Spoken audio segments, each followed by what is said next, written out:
Maverick News presents The Rick Walker Show. Defrag your mind.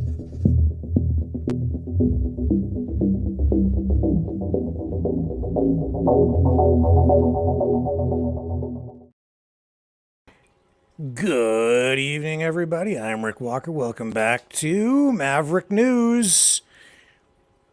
It's great to have everybody here. Hello, Maverick family. Hello, new viewers from all over the globe. Who do we have in the house tonight?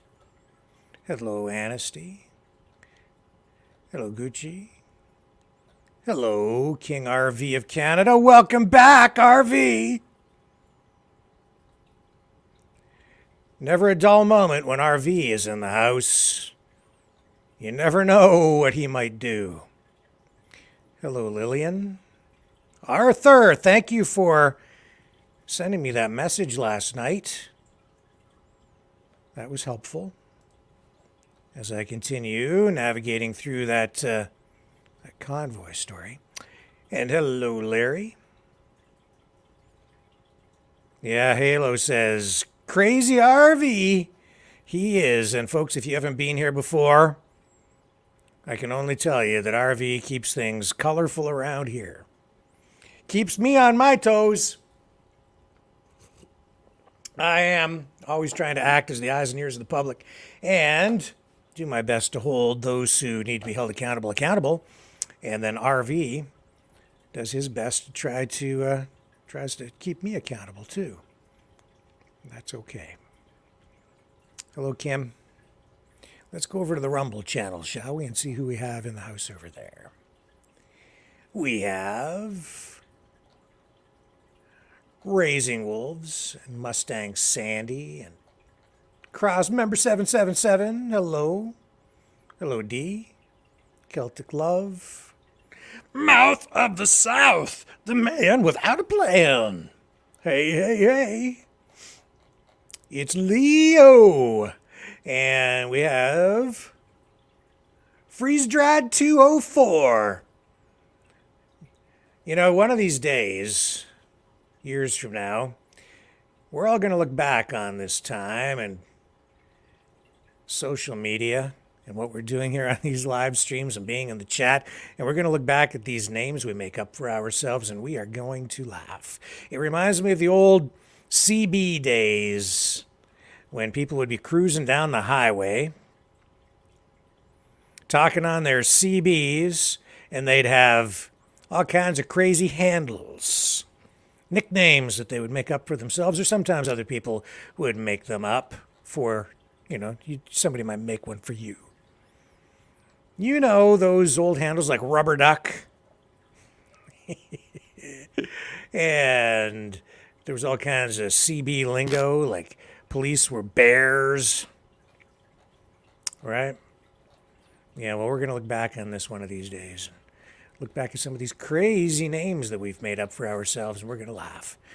And our grandkids and great-great-grandkids are going to look back or look at us, and they're going to say, those people were wacky. And the internet will seem primitive to them if we get that far. I sure hope we do. I have a lot of stuff to talk about tonight. Well, not a lot, a little bit, some. We have Vladimir Putin saying that Canada's Speaker of the House was an idiot when he recognized Yaroslav Hunka, the Nazi, in Parliament. So we've got that. I don't know if we're first to the party on that one. I don't think we are, but that's okay. We're going to talk about it a little bit anyway. What else do we have going on? We have, it's Thanksgiving weekend here in Canada. Just for all those of you who maybe didn't know that on our U.S., on the U.S. side. So we do have that going on. That's just a point that you should also just be aware of. It's Turkey weekend. Yeah, we do it at a different time than you guys in the U.S. Of course, preparations are underway for RFK Jr.'s big announcement on the 9th, where it looks like he might be getting ready to ditch the Dems and take a run at the presidency as an independent. Canada is relocating some diplomatic staff out of India. No big surprise there. And I'm going to comment a little bit tonight, I think, as well, if I have a little bit of time, about my challenges navigating the ethics of covering the war in Ukraine, Yaroslav Hunka, the Nazi scandal, and even the convoy a little bit, maybe. I'll just talk about it a bit. It's been a bit of a challenge ethically. And yeah, and we also have Matt, the unseated, is going to join us in a very short while because, the other night we were talking about the Galactic Federation. And Matt, the unseated, of course, does a lot of research into sort of strange and wonderful things, including things like the Galactic Federation. And he messaged me today and said, hey, I have some other information about that. And as wacky as some of that stuff sounds, I know it does pique some people's interest. And I think that when Matt joins us, and I'm just sending him a message right now, and he will, there, I sent him the link, so he's going to join us shortly here on the program.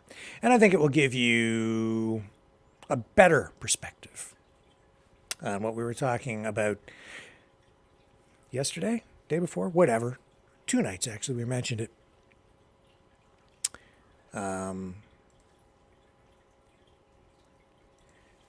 He's going to join us in probably about 10 minutes.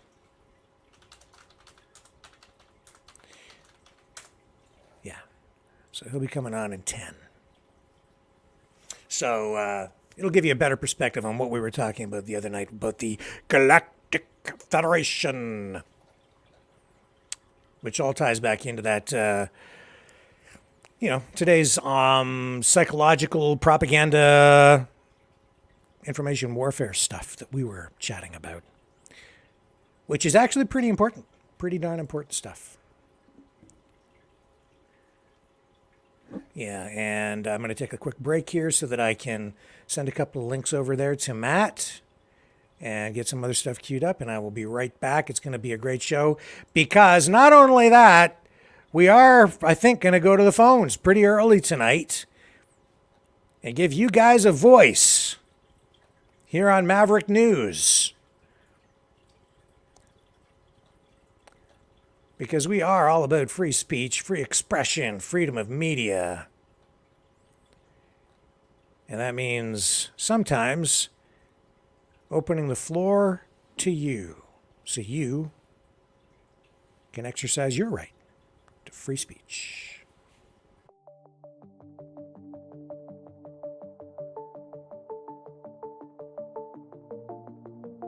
Greetings, brave Mavericks. Our quest for truth continues. We go beyond fake news. Together we expose propaganda. Together we pull others out of rabbit holes. We are maverick thinkers. We are all unique individuals, defenders of individual rights and freedoms, credible, trusted, grounded in reality. Maverick News, Maverick News. Defending free speech, free speech. Donate at freedomreporters.com. Do it now. Tomorrow may be too late. Maverick News. The world is watching.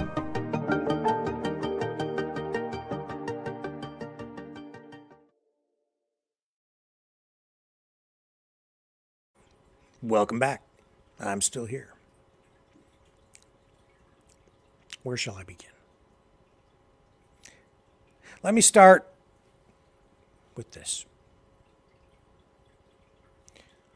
I have been, well, every day is always a struggle.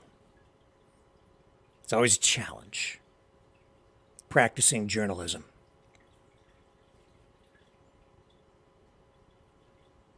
Nothing really prepared me for what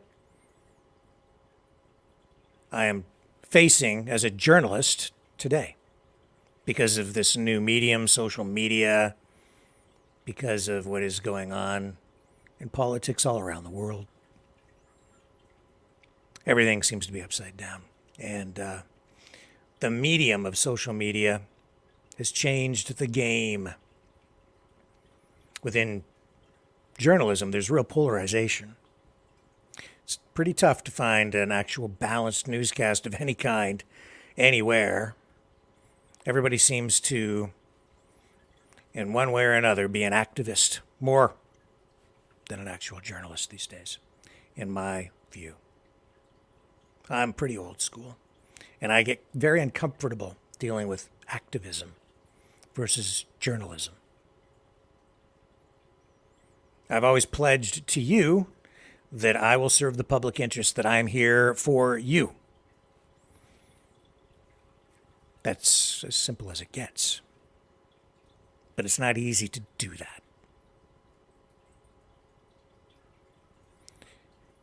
The stories that have been in front of me and in front of you in recent weeks have been particularly challenging on the ethics front. Because I'm always struggling with my own bias, my own worldview, my obligations as a Canadian, as a journalist, my obligations to sources where I make promises to protect identities, my obligations to you, to my other fellow journalists, and the considerations on any story are extensive. These stories, the stories in particular that have proposed a particular challenge of late, have been the two main stories we've been covering here, which are the Save the Children convoy on the one hand, and this Yaroslav Hunka Nazi scandal in Parliament on the other.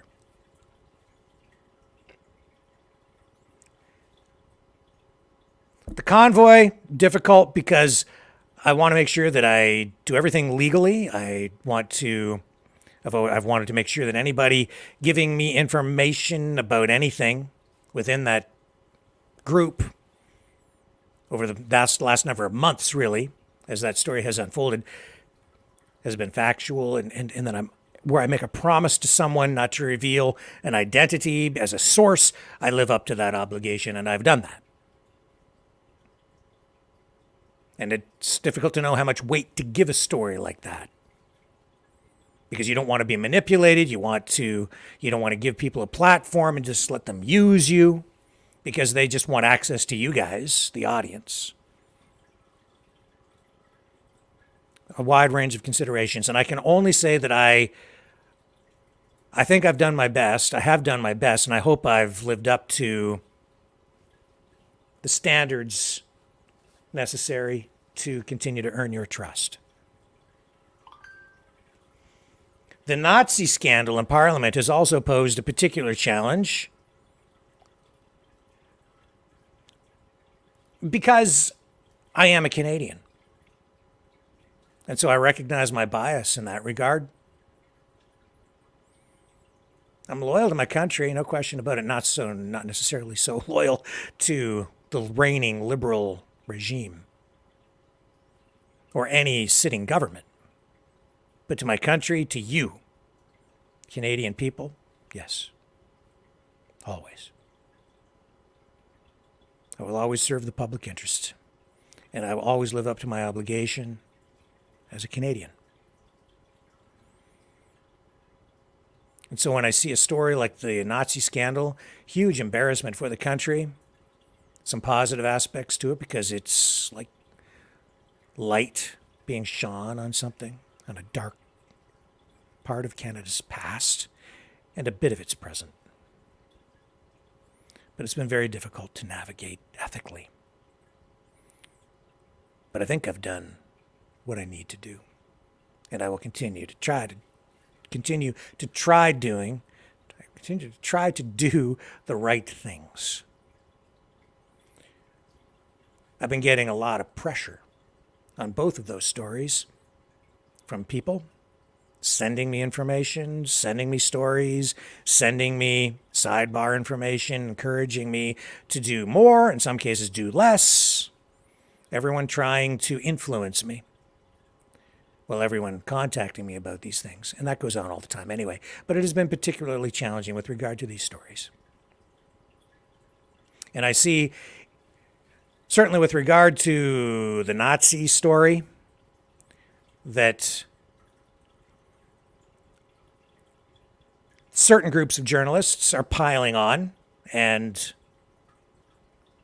making hay with it at the expense of the nation. Fair game. Do as you feel you must. From your perspective, you're doing what you think you need to do. I will do what I think I need to do to serve the public interest, to keep the peace, pursue peace, and truth, real truth.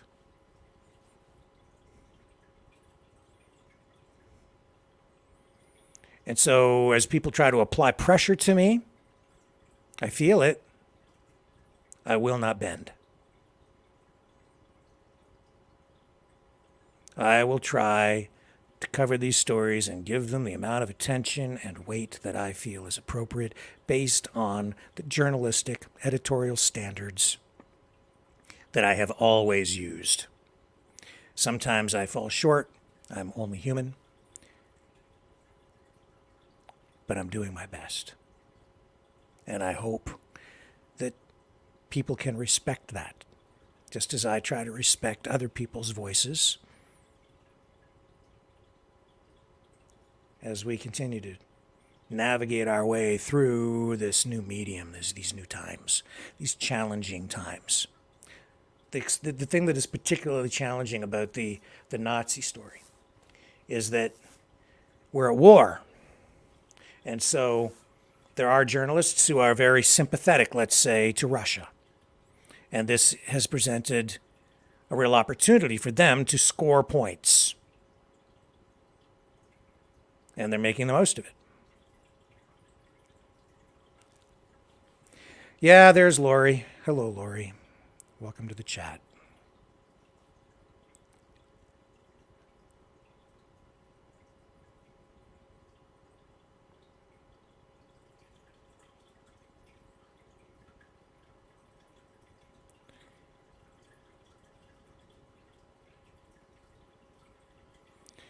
We need to be careful here, to be responsible.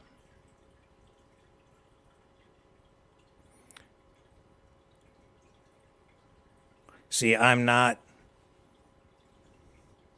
pro-Russian, and I'm not pro-American, and I'm not pro-Canadian government.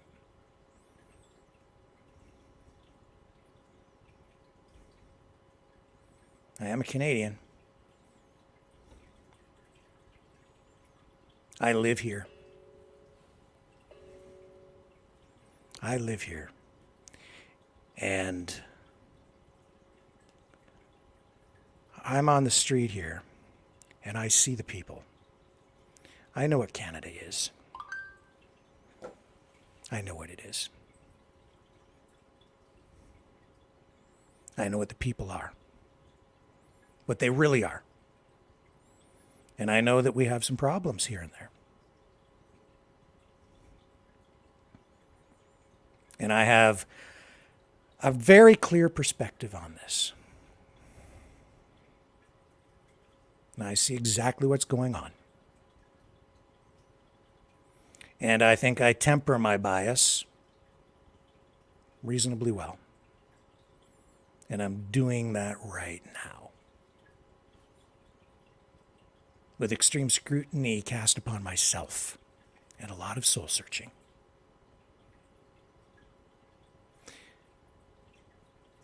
I'm doing my best. I will not pile on with a group of journalists who cast themselves as journalists, some of whom, frankly, I know are not objective at all. You're welcome to your views, and you can say what you want to say. That's what free speech is all about, and anybody can do that. And I have defended on this platform using my voice. I've defended some people who have been international journalists who have come under fire over the last couple of years vigorously on this program. And I would do it again. When it comes to this story, you want truth, we can get truth. And then there's propaganda. That's out there too. I live here. I see it firsthand. I don't see all parts of Canada.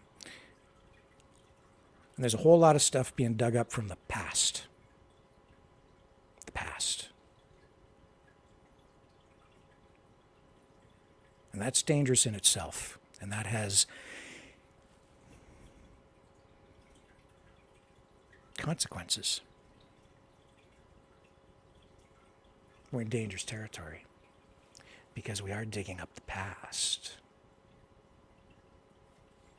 And we're dealing with very sensitive things.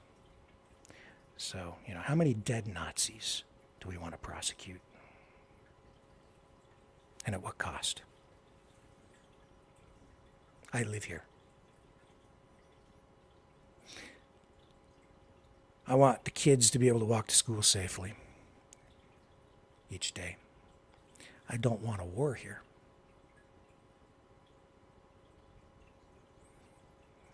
I want democracy preserved.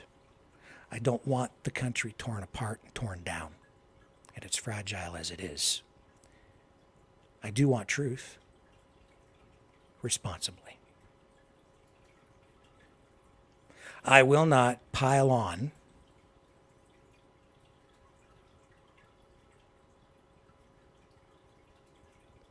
and bend the knee to anyone.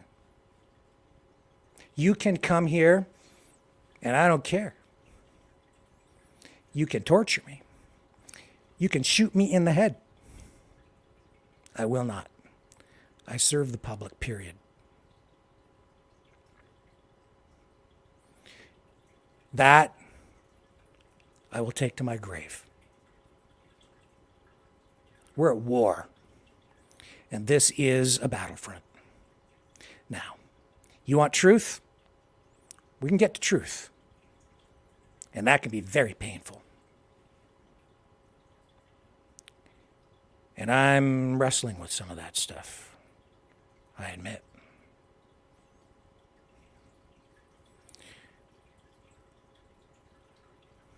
But we all need to be careful, and we need to respect each other so that we don't go down a dark path that way either. So that's my message tonight. Maybe I'll have to elaborate on it more another evening. I respect what other people are doing. I only ask in return that that respect be returned, that I receive that as well.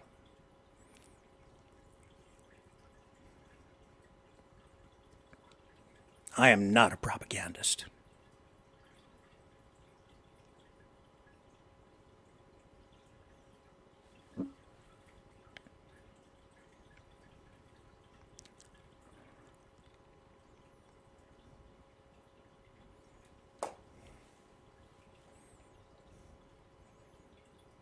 The government is the government.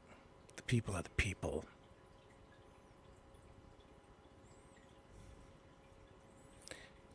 A lot of this is from the past.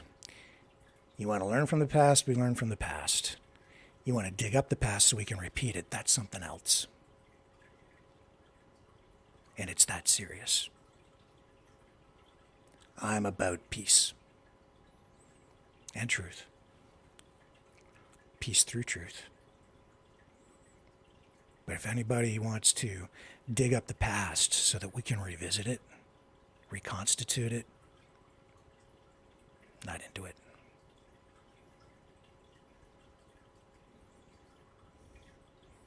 I'm also about fairness and balance and responsibility. I have a responsibility to my country, to my community, to my people. I have a responsibility to the future.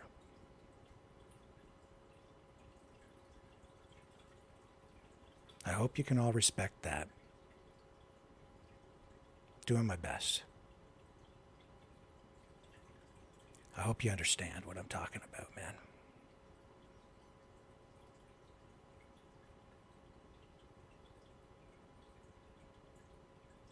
I'm going to take a quick break.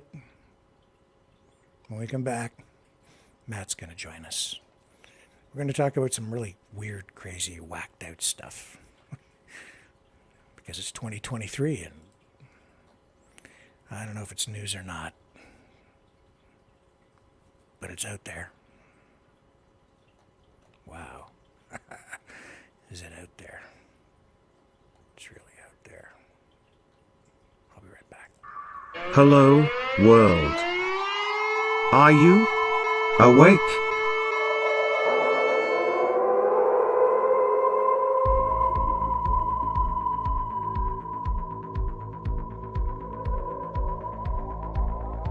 Uniting humankind by liberating millions of minds at a time.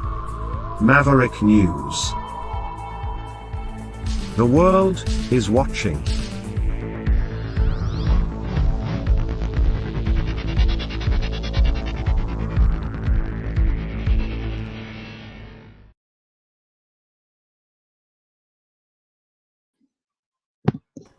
Hello, my friend.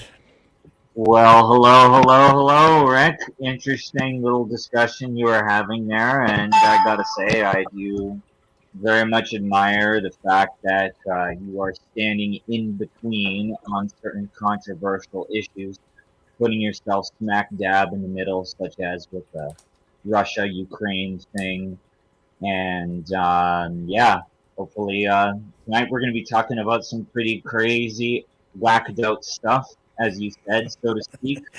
I don't know if Sure. it's worthy. Best quote, by the way. So, Funny. yeah, so, you know, we were messaging there a bit, and you saw this stuff that I was running the other night on the Galactic Federation and QAnon and all of this. We're getting a bit of feedback here, Matt. I'm not sure exactly what that is. Is that on your end? Or mine? I don't know. I've got like a table that's not exactly sturdy, so that might be having maybe something to do with it. I don't know. We'll see. I'll just mute. Maybe I'll mute the microphone between me speaking and not. Is what I'll do. That'll help a lot, I think. Yeah, that'll help. Okay. So sorry. What was your question there? So yeah, so we so you saw this stuff I was running the other night about QAnon and psychological manipulation online of people and even military grade psyops, and the one person involved in this Convoy thing that we've got going on here on his Facebook page as you go along, and I've spoken to him myself. You know, he's definitely down a few rabbit holes and is part of this Galactic Federation. In fact, as far as I understand it, out in his area, there's a whole group of people who are, they call themselves light workers, as part of this Galactic Federation. And I know that you've done a lot of research in this area. You have more information. Maybe you can help us understand what the heck is that about. Yeah, so this is almost like an umbrella subject, almost like when you use terms like MK Ultra. There are many ways of programming the mind, so to speak, right? You know, you were talking about subliminal messages, right? And then sometimes rewiring people's minds to behave a certain way and that kind of a thing. You know, it's very multi-layered. Yeah. So when it comes down to the Galactic Federation, if you will. I was going to say that's just only, part of the umbrella, so to speak. And so the kind of rhetoric that you hear, because you even touched on that a little bit in your episodes, but speaking about from darkness to light and light always conquering the darkness, and Mhm. essentially our high vibrational energy will make other people's like negativity dissipate or whatever. You know what I mean? It's just, to me, the way I look at it is, I made a comparison in a video I made, and it's just kind of like, instead of invoking fear, so to speak, you're invoking a lulling and dulling effect. It's not like 1984. It's like Brave New World, if that makes sense. So I mean, this to me, this is really kind of to me, it's crazy stuff. But the people involved, when you're listening to them, they talk about vibration and frequencies, and it's all kind of weird. So, Well, and us being actually alien beings ourselves who have come to the Earth. So, are they crazy or what is this, Matt? Well, like to some extent, I think some people take certain things too far. But to the extent of electricity playing a big part in our life, so to speak, that's where the whole sound frequency vibration type of thing comes into play. Hmm. So, but essentially, they're getting at a sort of thing that can lead down into. So right now we're in a day and age where you're asking about the Galactic Federation, and you're implying like aliens and maybe something like that. Yeah, that's But what they said in the video. This one here, anyway. But but if you go back to, so in some of the links that I sent you, there's this person. Her name is Alice Bailey. Okay, and yeah, Alice Bailey was heavily influenced by Helena Blavatsky, who was part of this Theosophical Society. So we're going to go down the Theosophical Society at some point later. But what I'm getting at about Alice Bailey is that she was heavily influenced by this Blavatsky person. And that's where a lot of this dialogue and this kind of rhetoric and thinking comes from. And Alice Bailey established a publishing company with her husband, Foster Bailey, Freemason Foster Bailey, and Alice Bailey established what is called the Lucius Trust. The Lucius Trust was originally known as the Lucifer Trust. And so this thing that you have up here, this link in particular, the 10-point plan to destroy Christianity, I just want to establish something myself, just on a personal level, is I'm not religious. I do have views of a higher power of sorts, so to speak. That's, open-ended, and people can believe whatever it is they so choose. But in this 10-point plan to destroy Christianity, while I do disagree with a lot of the philosophies and things revolving around Christianity, the thing is that the objective of destroying Christianity here just has to do with, if you look at some of the 10-point tenets, you'll see that it's about creating a one world religion, right? yeah. And that it's about destroying the family unit, which is what we see today, ironically, that these people are against at the surface value. You know what I mean? So when we're looking at someone like Gordon, right, who has been prominent in the news in the last week,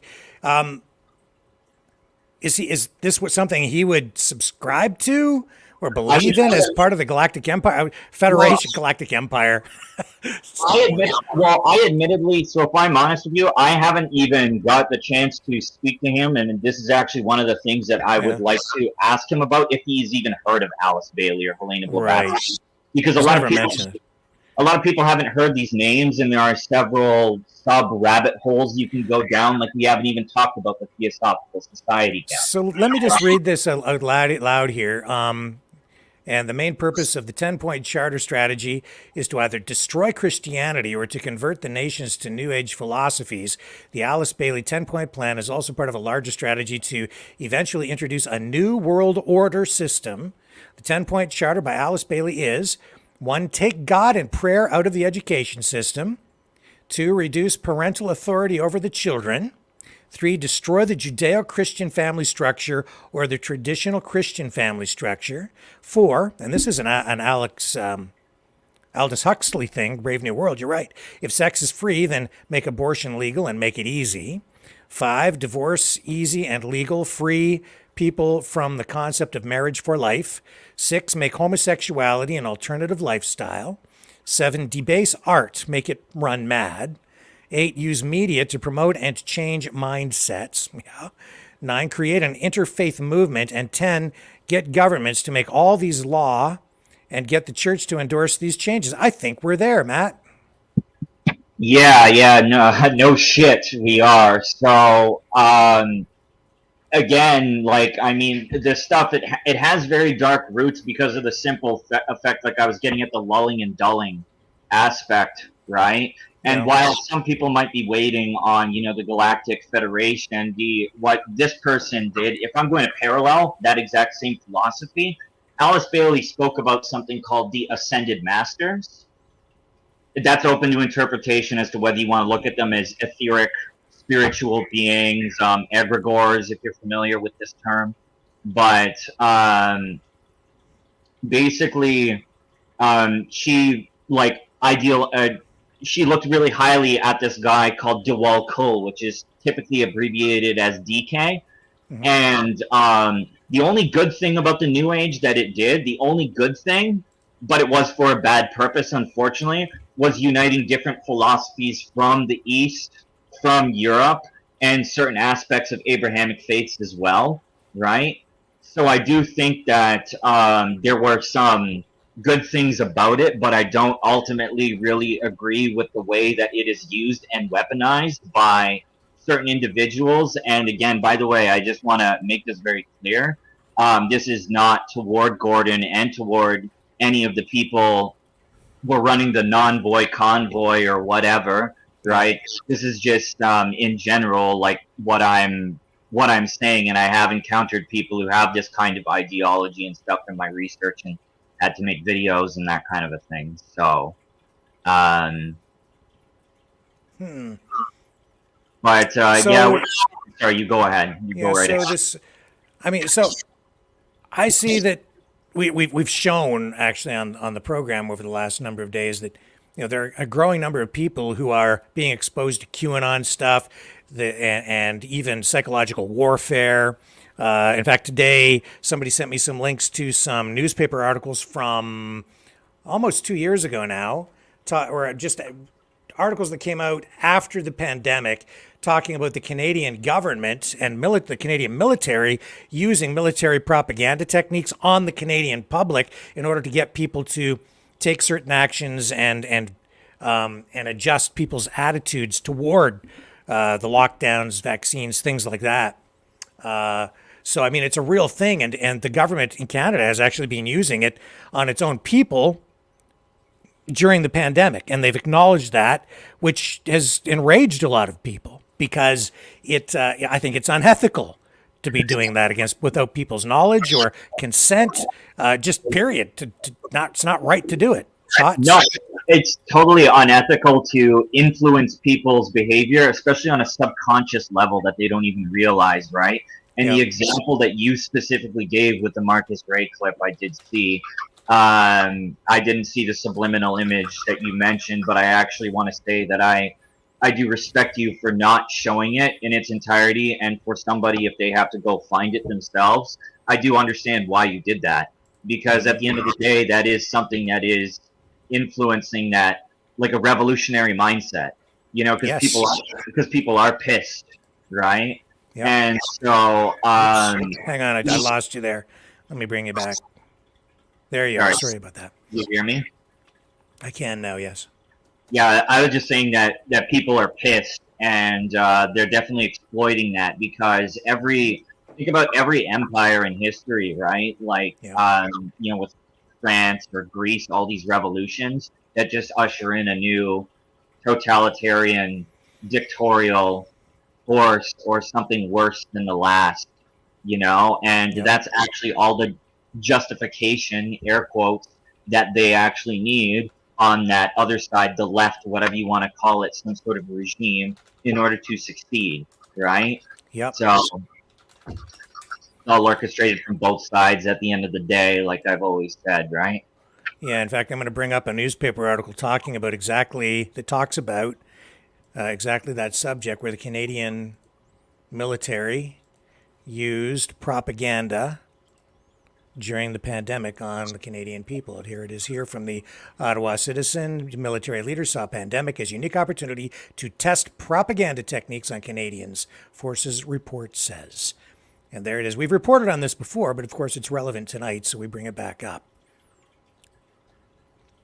And for those of you who maybe are not familiar with Marcus Ray and what Matt was referring to, Marcus Ray was a guy who was involved in trying to develop a plan that was, again, exposed just over a year ago to try to convince people to go and take actions against the Canadian government during, I think an even more emotional time for people.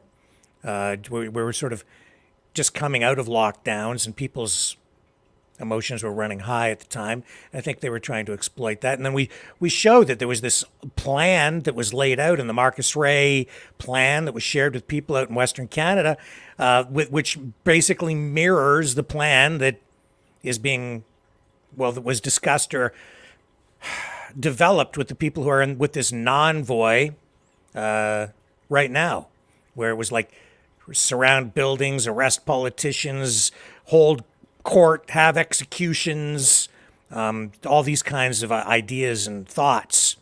All of it stemming sort of from the common law, sovereign citizenry movements.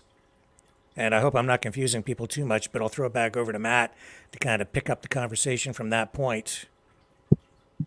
Yeah, so I mean,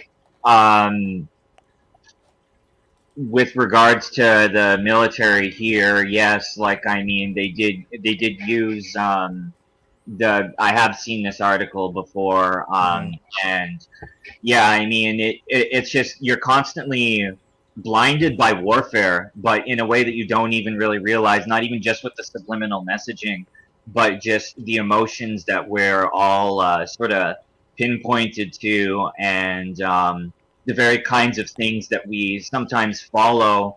Certain people. It's almost like the way I look at it is there's a psyop for everybody, I guess.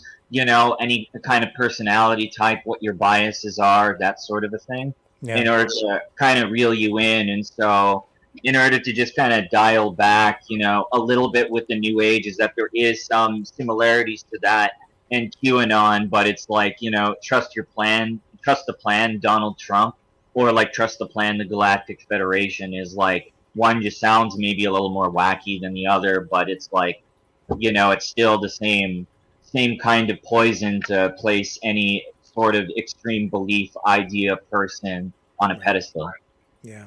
So I mean, I don't want to really spend a whole lot more time on this Convoy thing tonight. We've covered it very extensively, and they're kind of, I think, stalled over there, and I don't know where it's going to go. I'm at the point now where it's like we don't want to give it too much more attention. I don't think it deserves too much more attention, especially given that there were people who originally wanted to kind of get violent with things. So I'm just going to kind of try and steer away from it. But, it does deserve mentioning here because it's my sincere, honest belief, and I think I've laid out a strong argument here over the last few days that a lot of these people are being manipulated with information warfare, a psyop, through things like, I think, QAnon and the Galactic Federation. And I'll throw it back over to you to get an assessment on that, Matt. How powerful is this psychological manipulation that these people are being exposed to? Well, if I take this from, an occult perspective, is that there's duality in everything. So if I was ever hosting a class and I was to say, what does every political narrative need? And I was going to go around the room, nobody would say a counter narrative. So the thing is that's what they always do with absolutely everything.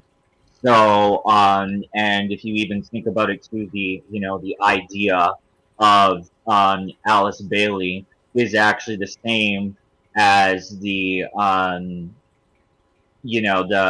it's very similar to the force that is, doing the sexual indoctrination in schools and stuff like this, right? Yeah. So, yeah, we just have to be wary of what it is we follow and take things with a grain of salt and don't hold anyone on a pedestal, whether it's yourself or myself. And so So, this 10-point plan that's laid out by this Alice Bailey, who, yeah, I guess it kind of ties back in, as you say, to this Galactic Federation thing. Is yeah. this, a serious influence over what we're seeing in the transformation of our society on the culture warfare front? Yeah, like I mean, I would say again, going back to what I had said with the indoctrination in schools, we're seeing it, and the whole idea of tolerance. The reason why I don't like the way this word is used and implemented is tolerate something is almost like it doesn't mean accept it. So there has to be a sort of uncomfortable vibe, like you have to tolerate.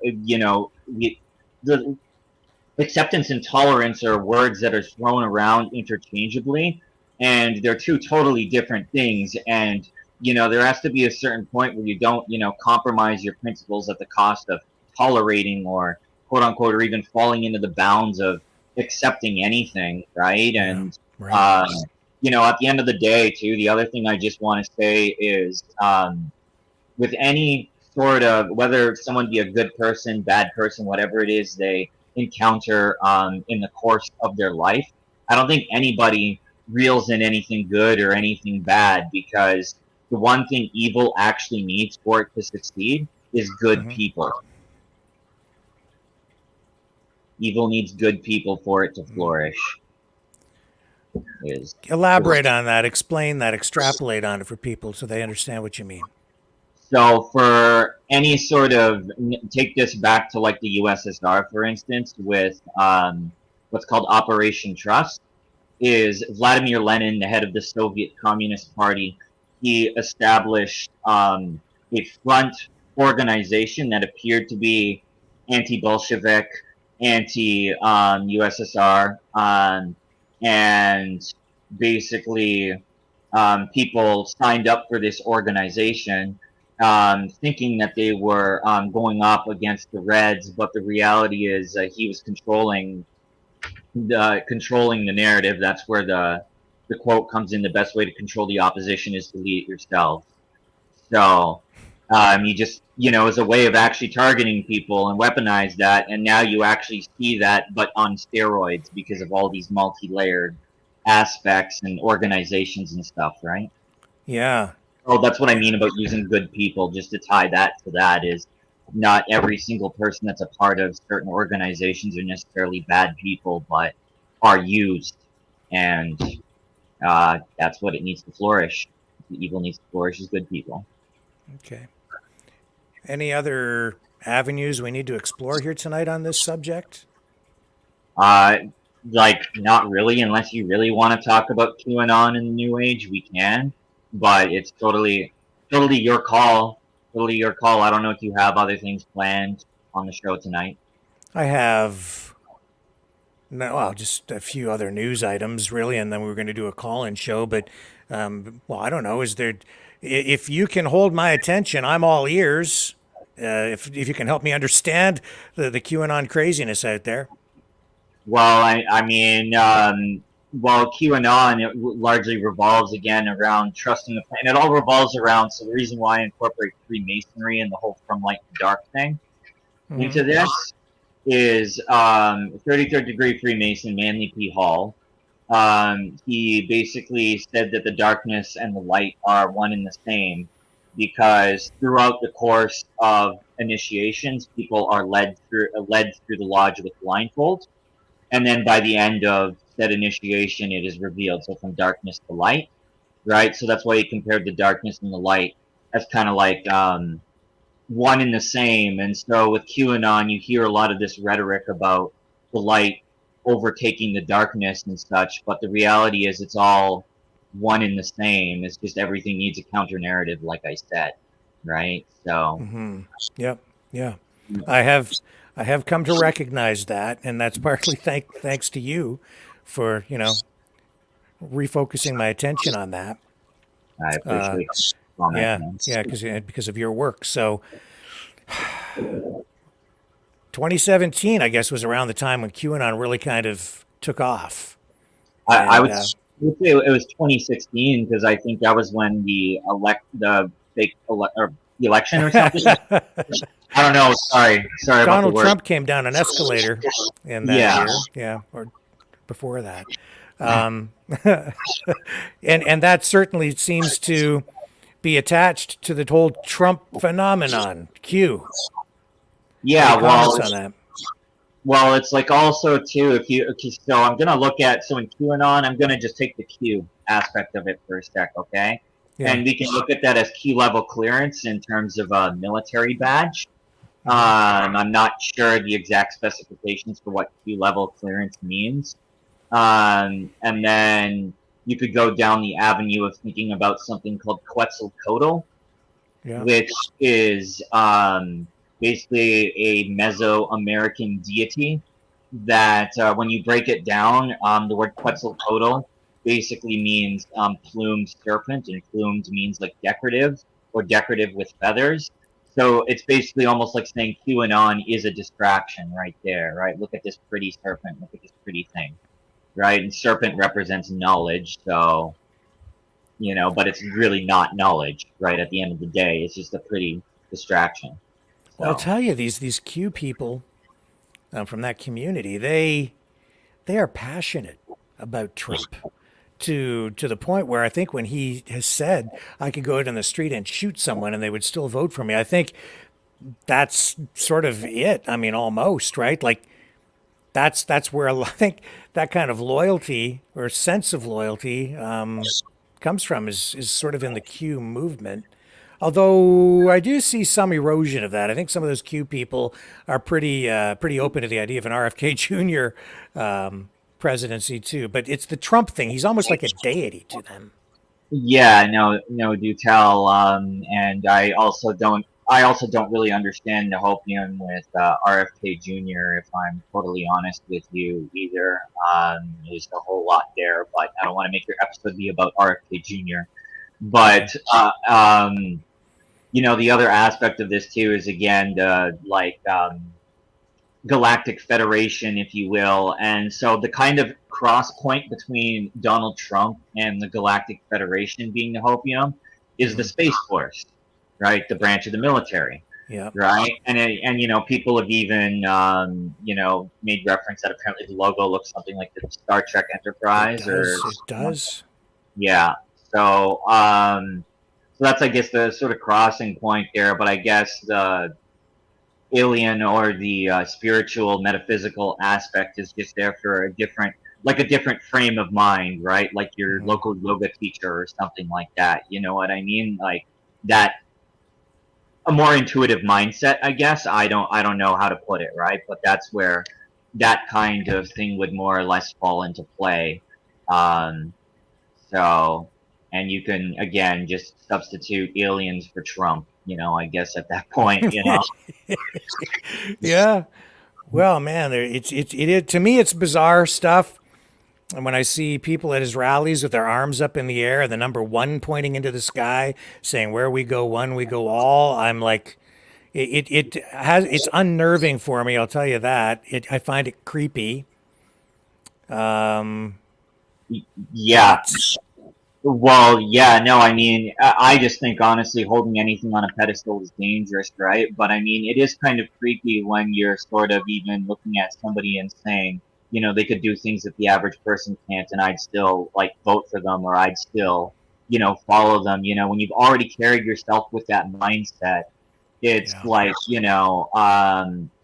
the whole trust the plan thing is like, oh no, he's only pretending he supports the jab, he's only pretending, and it's like, but Operation Warp Speed, man, and it's like, you can't, like, I'm just saying there's always an excuse for something, right? There's always an Yeah. excuse, and the retort is never something grounded in logic or like, look at this other thing he did. You know what I mean? Mm-hmm. So Oh it's man, the thing that scares me the most is that people do send me some Q stuff like almost every day, and then sometimes I see information in there that links back to something else that I know about in like the real world, and yeah. it makes sense, and I'm like, well, that seems to be true, but it's bizarre, but it's true, and then I have to check myself to see if I'm losing my mind. Well, I mean, there's probably like a degree of accurate lingo, or like dates would match up for like, law changes or whatever it is you're following. Like, I mean, there has to be a grain of truth in order to keep a lie going, Yeah, right? yeah, So, and that's sort of the way the breadcrumbs go, right? Is, you always have to dangle something along the way, or just get people to follow. And, like you were saying as well on your episodes, some things are, some psyops literally exist for totally vulnerable, fragile people, right? And then some actually exist for very gung ho, macho, um, do it with your hands, I don't know, like a, a very driven attitude, let's say, right? The person that yeah. would be the captain of their hockey team or something, right? You know what I mean? Like, you, So you what have you're a saying is the messaging is generally tailored in some way to specific demographics and personality types or mind types even, right? yeah, more elegantly put than I did, yes. So, yeah, that's pretty much the way that sort of thing goes, right? And when it comes down to it as well, I even noticed, like, I mean, as well in the metaphysical community and stuff like that, a lot of people seem to be very well connected to, like, the Knights of Malta or the UN are the two common grounds I find, and I just think that that's really funny considering, like groups like the Asmin and stuff like that actually incorporate a small degree of this ideology into some of the things that they post or even talk about, right? Like love and light, if you will, to me is almost like a buzz phrase, right? Like some people will Yeah. just say these things harmlessly, right? Some people just use terms like the deep state, right? Or the cabal. I don't do that, right? I try not to anyway, right? But I just try to dissect something for what it is, right? And know that when I keep hearing repeated words and patterns and stuff like that, that maybe there's something to look into or something to probably stay away from, right? Because just saying the cabal is really vague. Like, we're not talking about any organization, right? Yeah, yeah. Listen, So, I need you to stick around and help me with something. yeah, okay. Okay. Um, I wanna run this clip. We're gonna move on from this, I guess, unless there's anything else you want to add specifically. I want to talk about this Vladimir Putin thing with you. But you want if, to talk? if you Sorry, want to talk about Vladimir Putin, sure. I don't know how useful I'll be, but yeah, by all about means, as I'll. useful as me. Yeah. No, it's fine. There really isn't anything else. You can just talk in circles and lose viewers if you want. That's no problem. I'm just We're doing that anyway, man. We're talking about wacky stuff, and I don't know if anything makes any sense anymore. So we might as well get even crazier. Let's take a quick break, and then when we come back, I'll run this clip of Vladimir Putin calling the former Speaker of the House in Canada an idiot. And then we'll dig into that. So hang on. Here we go. I'll be right back after this with Matt.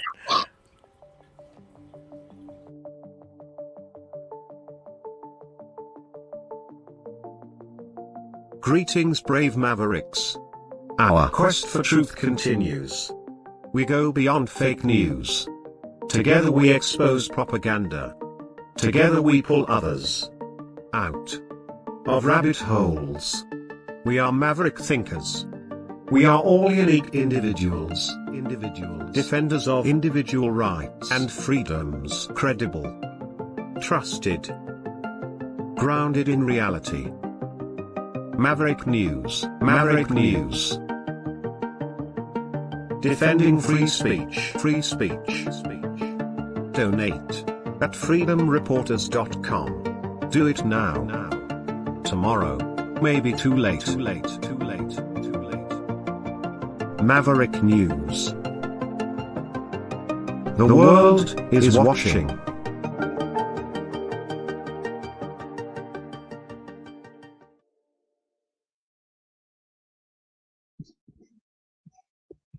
Okay, we're back, and please like, share, subscribe, like, share, do all that stuff.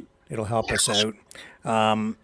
Now, at this point, Matt, I guess you have to be familiar on some level with this scandal out of Parliament where Yaroslav Hunka, the 98-year-old Nazi, was honored by and recognized by the House Speaker, Mr. Rota. Yeah, I'm not intimately familiar with the details, but I'm familiar with the overall scenario of somehow letting a Nazi into Parliament. But also, I just want to say, just because the Russia-Ukraine stuff, and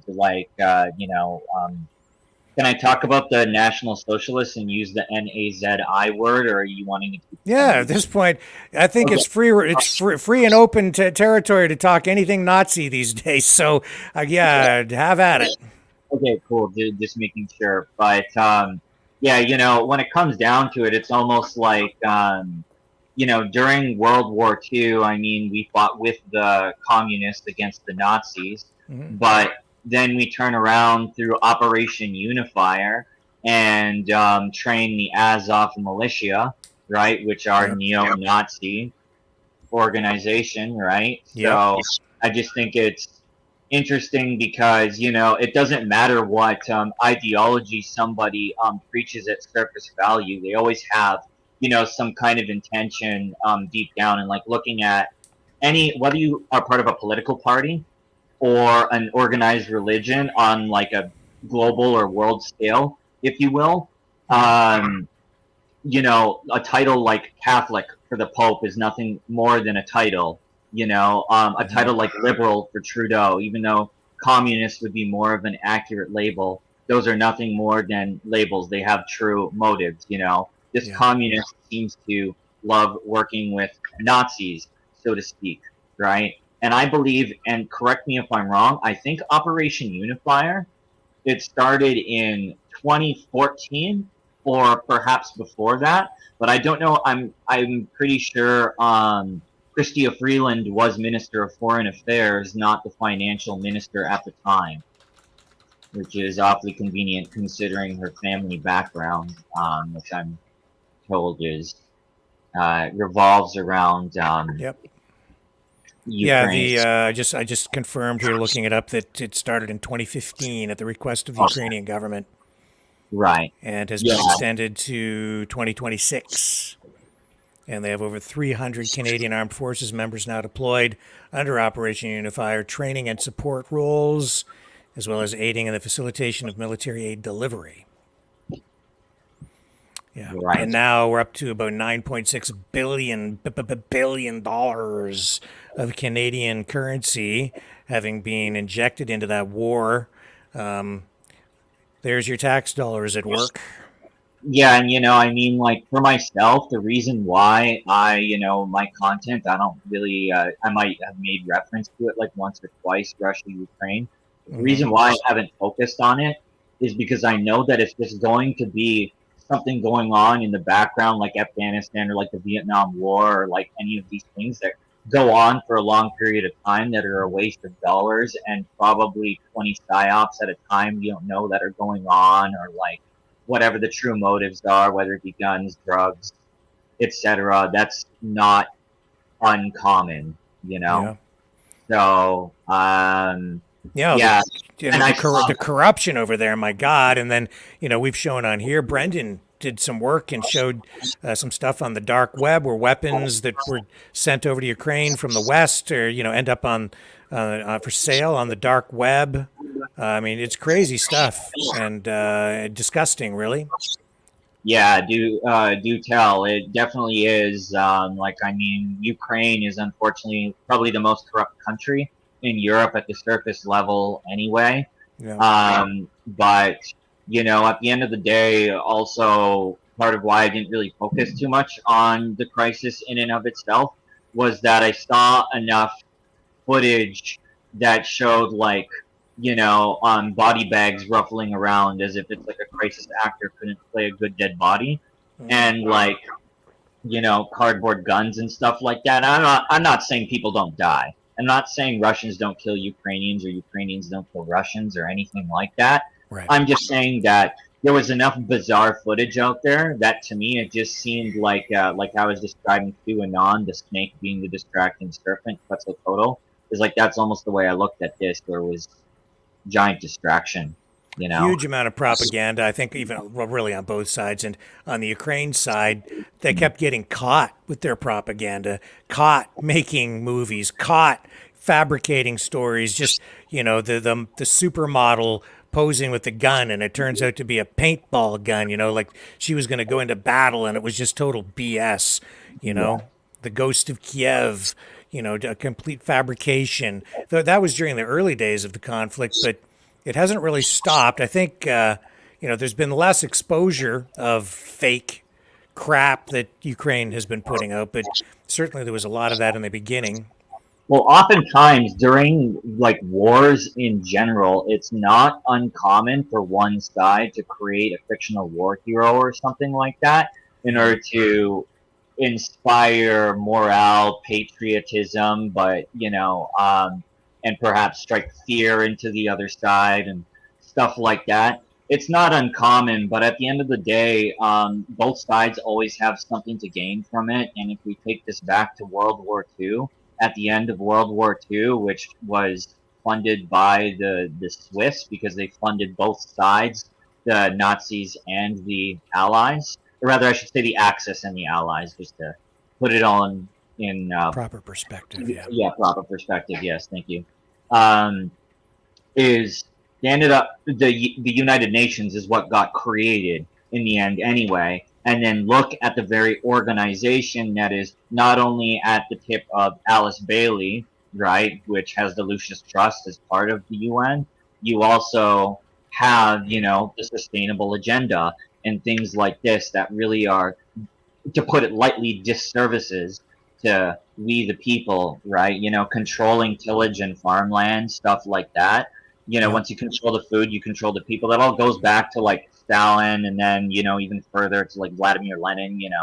So yep. Yeah.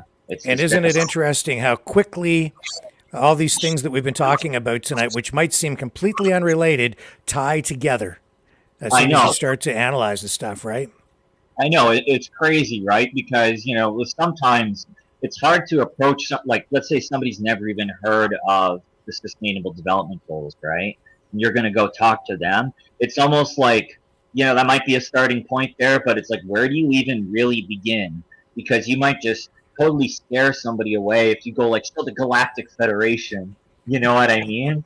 And it's like, how do you break it all down for people? And I do my absolute best to try to break down some of these things so that people can actually see, what is the bigger picture here of this, right? You know what I mean? Like not every person that's, again, part of a movement is necessarily a bad person, but for a movement to exist, it needs people, it needs employees, volunteers, whatever, right? For it to carry weight. So. Yeah. So let's bring up this clip here of Vladimir Putin. He's finally, chimed in on this scandal involving the Nazi and Canadian Parliament, and let's just hear what he has to say. This is a clip from Global. It's available elsewhere as well, but this one runs longer, so it gives you more thorough context. Отвратительным выглядит. Because the fact that everyone applauded this in Parliament is absolutely disgusting. То, что все аплодировали этому нацисту. И особенно президент Украины. Says especially the president of Ukraine, who has Jewish blood in his veins, who is... This thing is blocking the stuff in the bottom. Can you see it on the screen there? No, it's blocked. I'm going to try and read this for you. It says who is Jewish roots. Stand there and applauds a Nazi. Right. I'll let you pick it up there. В жилах There it is. которого течет еврейская кровь, еврей по национальности, стоит и аплодирует нацисту. It says especially, applauds a Nazi. So the next thing that comes up, Не просто not just to some belated follower of Nazi ideology, But to a but man who killed Jewish people with his own hands. а именно человеку, который своими руками уничтожал еврейское население. Это он лично it was him who уничтожал. personally Да, killed спикер Jews. He канадского says, парламента if the Canadian Parliament Speaker говорит о том, says the Canadian, Ukrainian, or Ukrainian, Canadian Nazi fought against Russians during World War II, канадско-украинский или украино-канадский нацист сражался против русских во время Второй мировой войны. Он не может не he понимать, cannot but understand that he fought on Hitler's side, not on the side of his motherland, Canada. а не на стороне его собственной родины, Канады.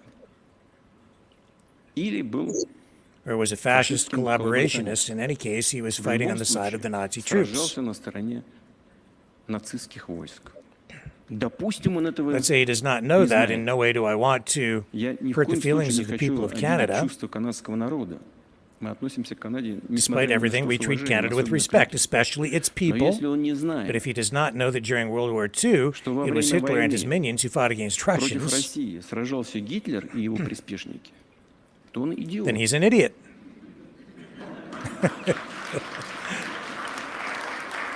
Ну, значит, просто, That means he значит, did not просто в study in школе school, не has no учился, elementary не knowledge. имеет элементарных знаний.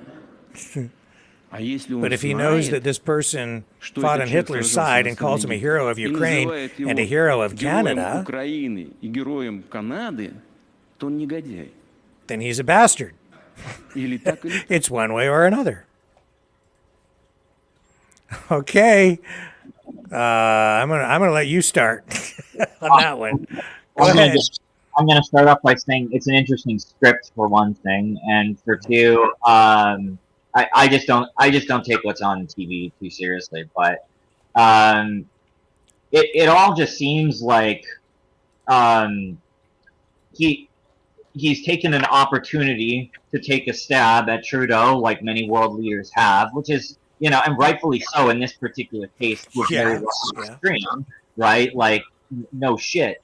Yeah. But it's just kind of funny, just looking at it because, Vladimir Putin tends to take other, controversial stances himself. Like, I think I remember in 2017, he said that Tatars and Jews, basically, or he said that, it was Ukrainian Jews. Okay.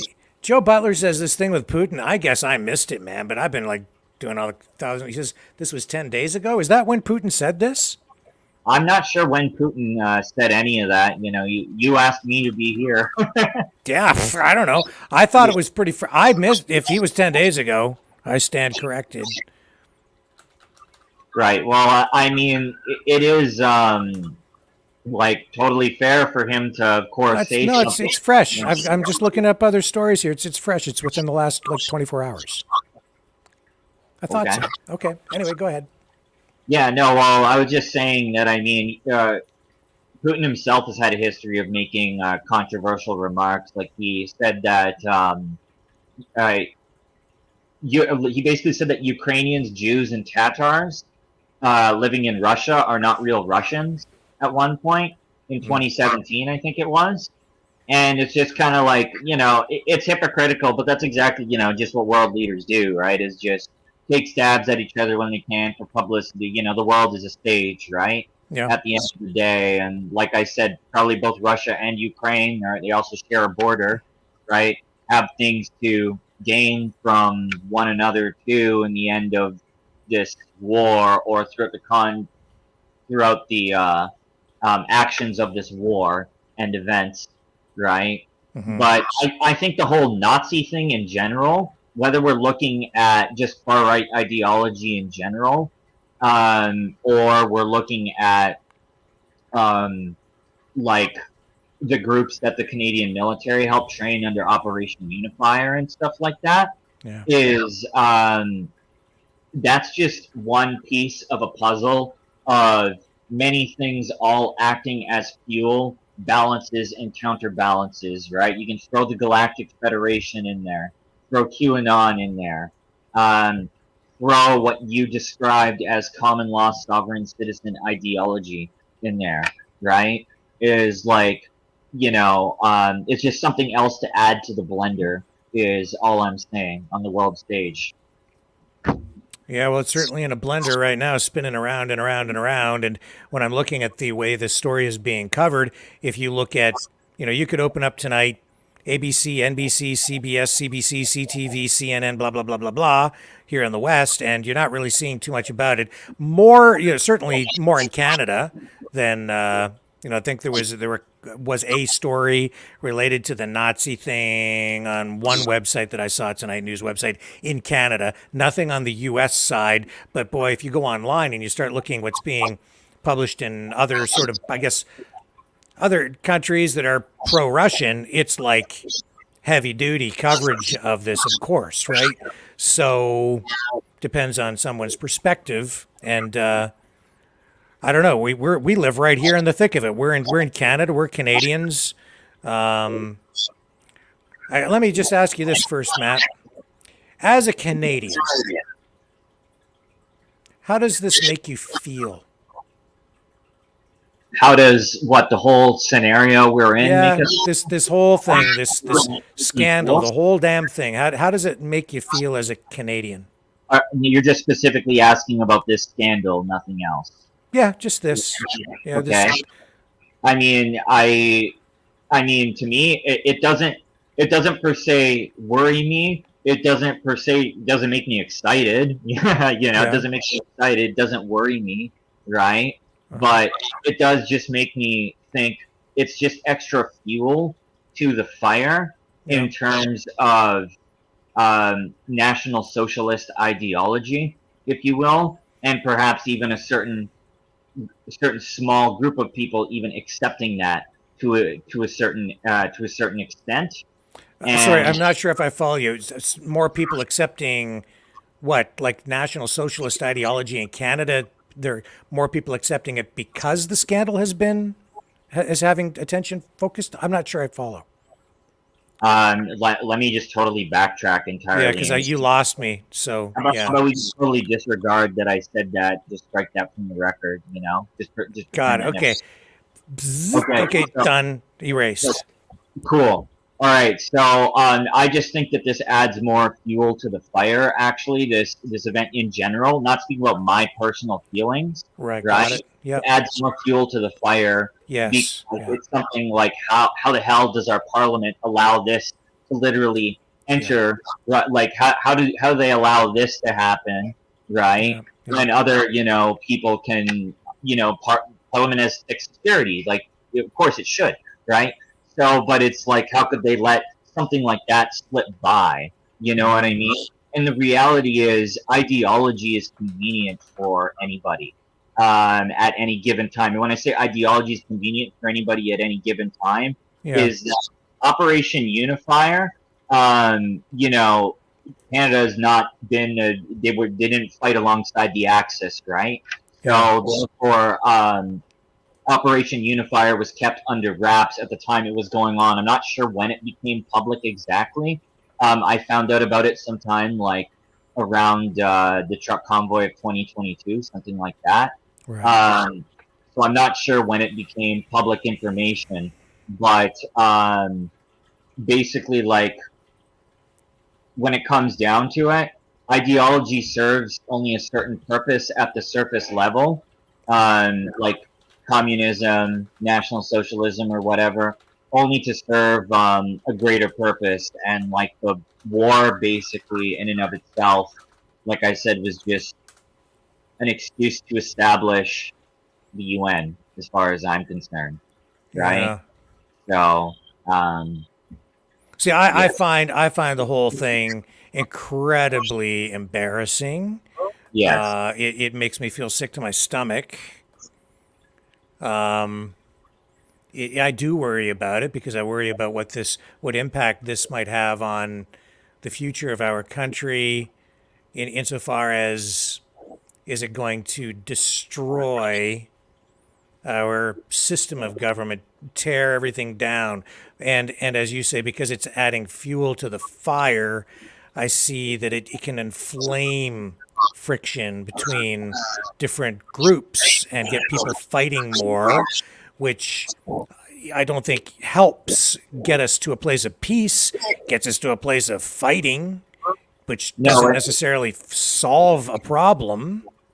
Canada is very multi-layered with its issues too, right? Like you have the First Nations issues in this Métis bill, which I'm not going to speak on because I don't know really anything about it. But I'm just saying that there is all these layers on top of each other, right? And the Nazi in Parliament is just another jab, so to speak. Right? Yes. It's just another thing to enrage people because people already nobody likes Trudeau. Even people on the left, a lot of people even on the left don't like them. Yeah. So, it's just something else, and he's naturally going to be the one, I guess, that is him, or the liberals and conservatives will just shift blame back and forth between who let this person in. Yeah, I mean, because after World War II, Canada did bring about 70,000 Ukrainians to Canada, and then a bunch of those were war veterans, intellectuals, professionals, farmers. I don't recall the exact number off the top of my head, how many were actual soldiers, but thousands, okay, were brought to Canada. How many are still alive today out of that? That was 78 years ago. Hookah is 98. I don't know I don't know how many are still alive today. He's still in obviously pretty good shape. He's lucid. I think he can still get up and even walk around. You saw he was spry enough to be in Parliament. So, if a trial is warranted, he certainly, I think, is in good enough shape to stand trial of some kind. But when I look back at history, I don't want to be the guy to judge. I don't want to be the guy to have to pass judgment on that, because I know the Canadian government, when they brought these folks over, they were supposed to vet them. The Duchesne Commission looked at this stuff. There was a determination that, some of these allegations, like Putin just said, oh, he killed Jews with his own hand. Well, how do you know that? This guy deserves, whatever happens, every human being, every person accused of a crime is entitled to due process, and you're entitled to have to face your accuser in a court of law, have the evidence presented, and if they can prove beyond a shadow of a doubt that you've done something wrong, then yeah, you face the penalty, right? I don't know. How can I possibly know? And he's been here all this time. I'm not making excuses for anyone. I'm just saying there's a process. Yeah, sorry, were you gonna say a little more? Well, I just don't want to join a mob mentality just because it's top of mind in media at the moment, and then go around starting to lynch anybody that we think is a Nazi for crimes that they may or may not have committed, which I don't know. And just because it's there's a media frenzy on right now, I don't want to. I won't participate in that. I'm like, okay, you've got this guy, and did he slip through the system? Did he hide?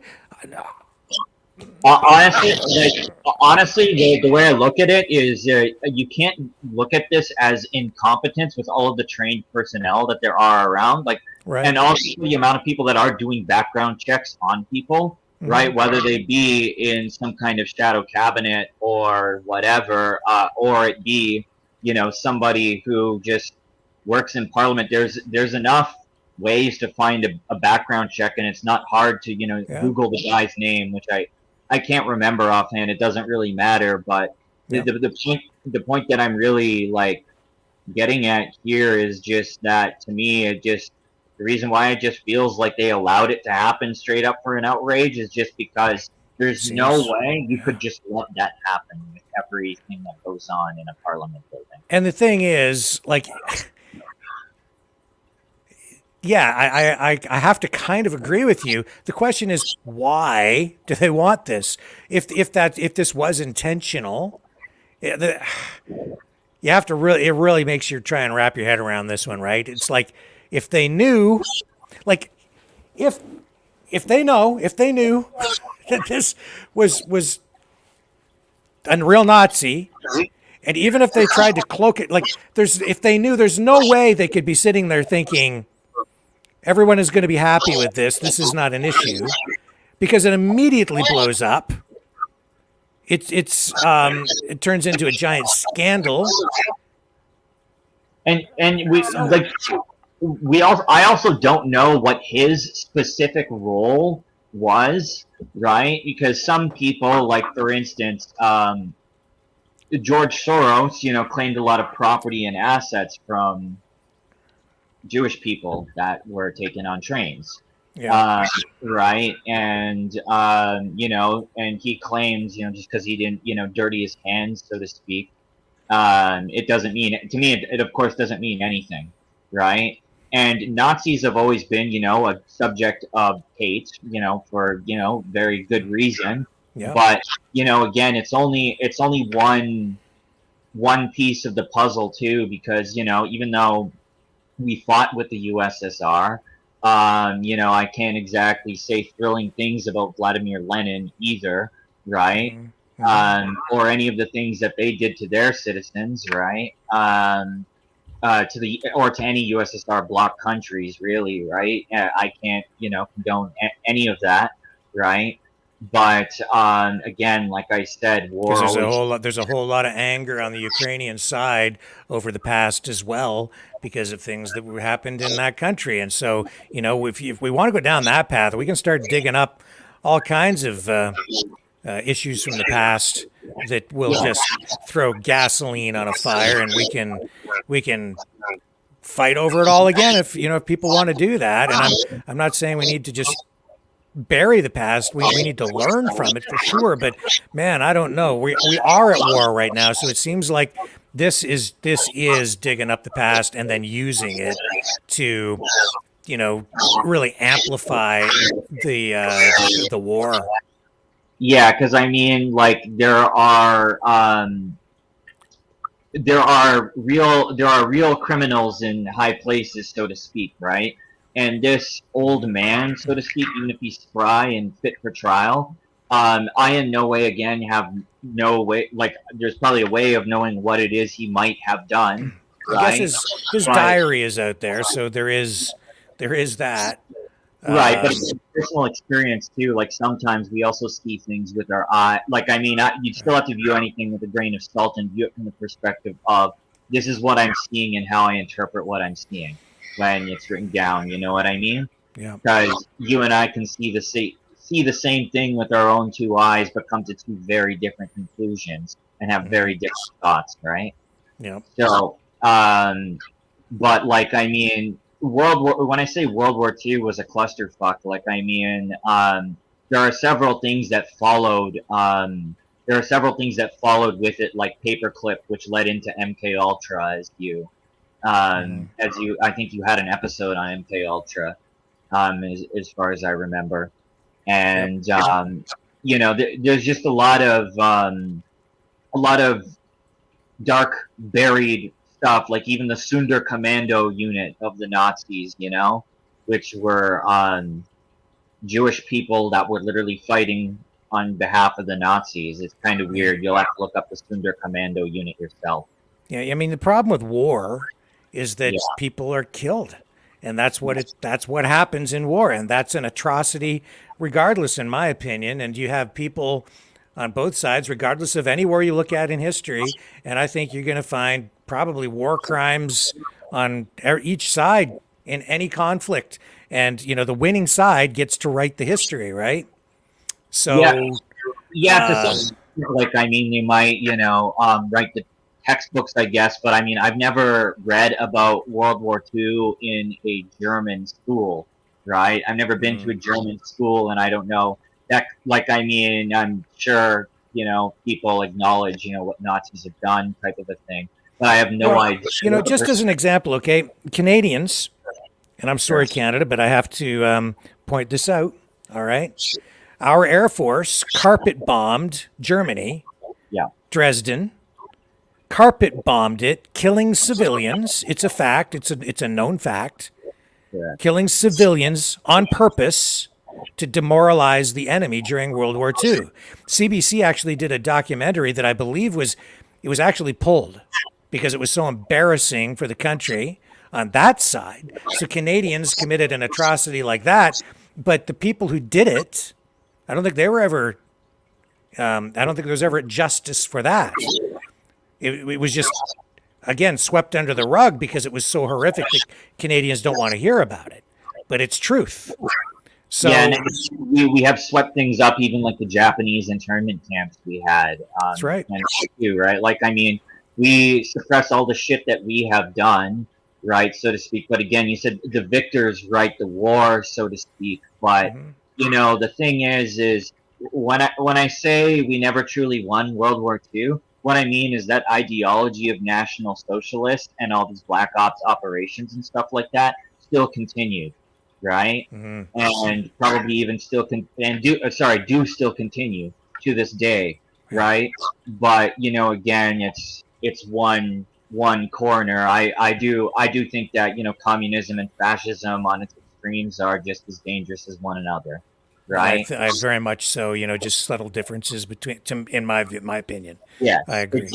Yeah, and this is a problem. And I think that, and I even made reference to this last night. If you look back at history and what happened after World War II, I don't think the war ever actually quite ended. I mean, the kinetic war ended, but then I think that what was left of Nazi Germany was absorbed into a number of countries, and a lot of that has been sucked up into this globalist hybrid new globalist communo-fascistic thing, right?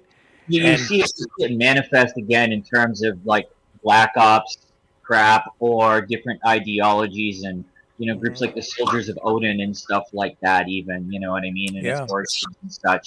So you do see that mentality continue, right? But then again, on the flip side, with social justice warriors, right, so to speak, for lack of better words, right?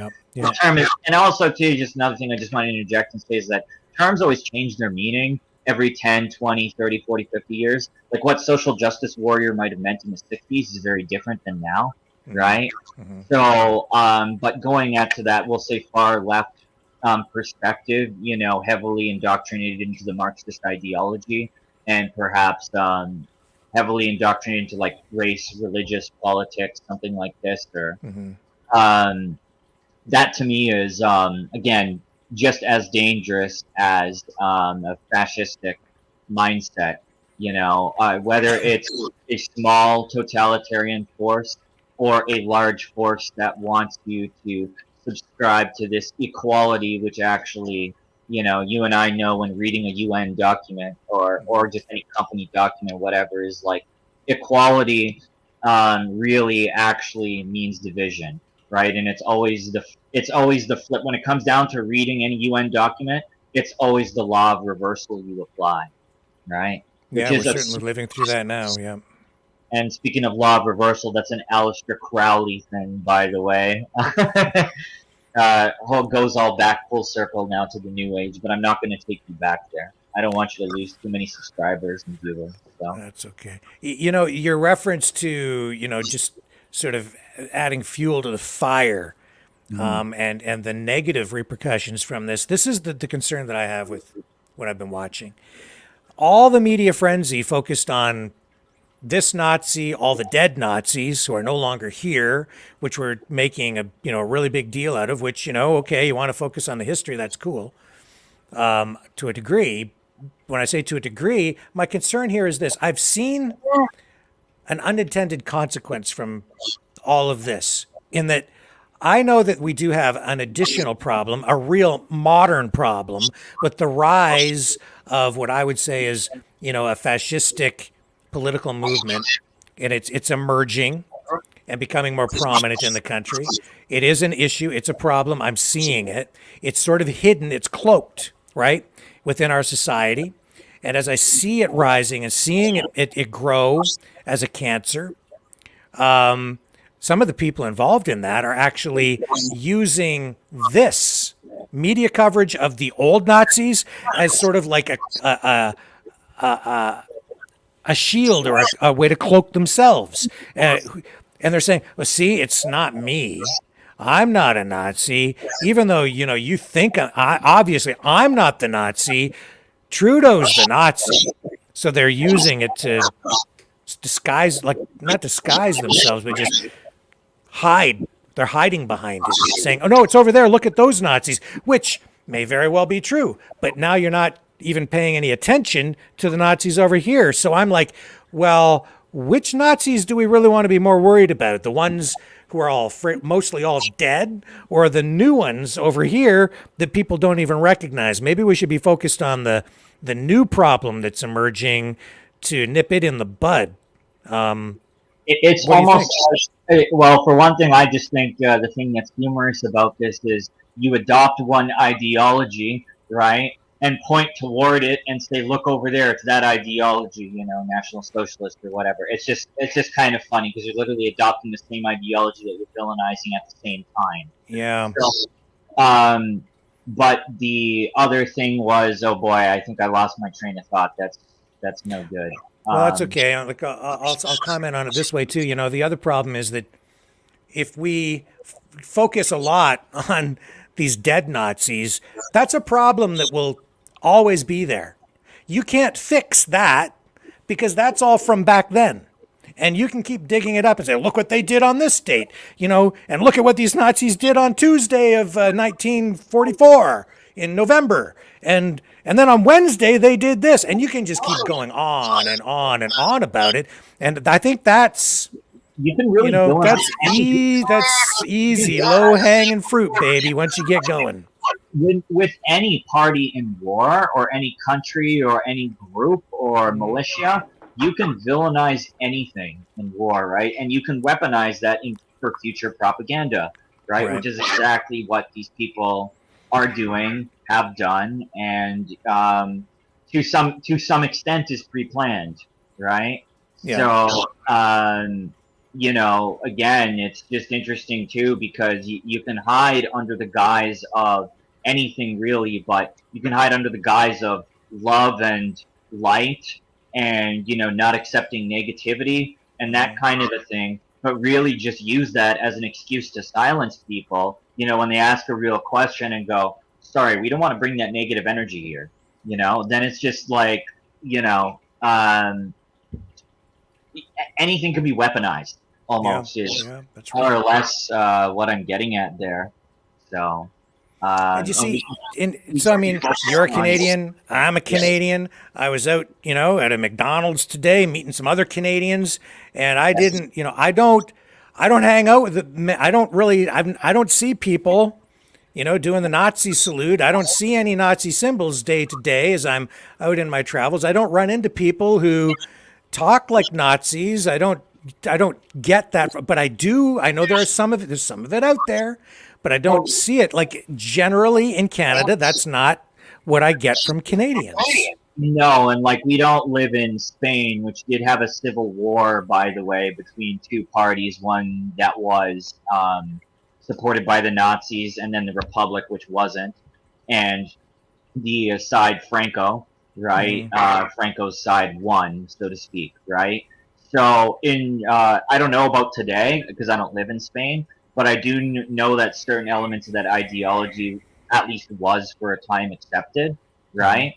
But at least in Canada, no, openly you don't see people doing salutes like the Heil Hitler type of a thing.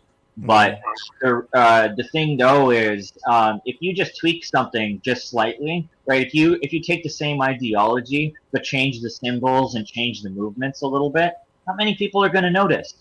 people are not always the most perceptive when it comes to these things, unfortunately, right? Mm-hmm. And so, like I said, you can have something ever so sinister disguised under the guise of light. Once again, the 33rd degree Freemason Manly P. Hall said the darkness and the light are one and the same, right? Yeah. Yeah. And Yeah. I just I weep for Canada. This is a terrible thing that has happened. I lay this right at the feet of Justin Trudeau again. He should have come out to apologize immediately. He should have accepted the blame himself. He should be shouldering this horrific embarrassment for Canada, for the Canadian people, because it is his responsibility. I don't think this. I don't think this is reflective at all of the Canadian population in general. I think that we do have an issue to some degree with the rising tide of anti-Semitism and some fascism. How does that compare to other countries, though? If you go and look at other countries around the world, the United States, European countries, you'll find these same problems in all of these countries to one degree or another. Some a lot more, some a little less. You probably find even more of it down in the U.S., honestly.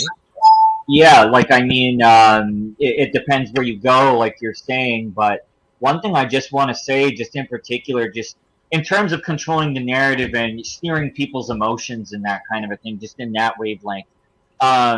When it comes down to media outlets, right? When you take an organization like B'nai B'rith, right? Yeah. B'nai B'rith and the Anti-Defamation League, right?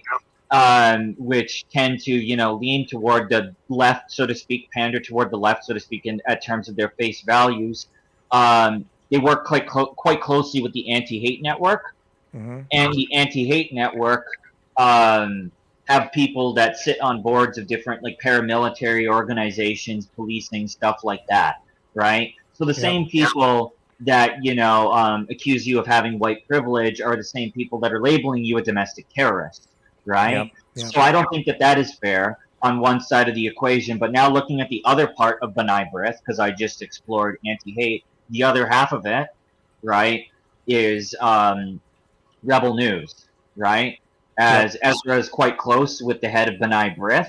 So what I'm saying is Rebel News and Anti-Hate Canada both make just as much profit and gain from drag queen storytime events as each other, right? Just because one might seem to oppose the narrative, it's not always as it appears at face value. Because as they oppose the narrative and provide the coverage, they sell the ad time around that and get the donations to fight it, just like the other side is making money promoting it. Yes, big time, exactly, right? And then you have other elements, again, in between, going back to the whole Nazi thing and stuff like that, right? You have so many other little tiny elements in between because you always want to attract or push people away. And I say this because some specific groups, I would say, actually want to create that kind of friction and tension, right? Yeah. And some groups at face value, they are more the weekend warrior types, if you will, right? Yeah.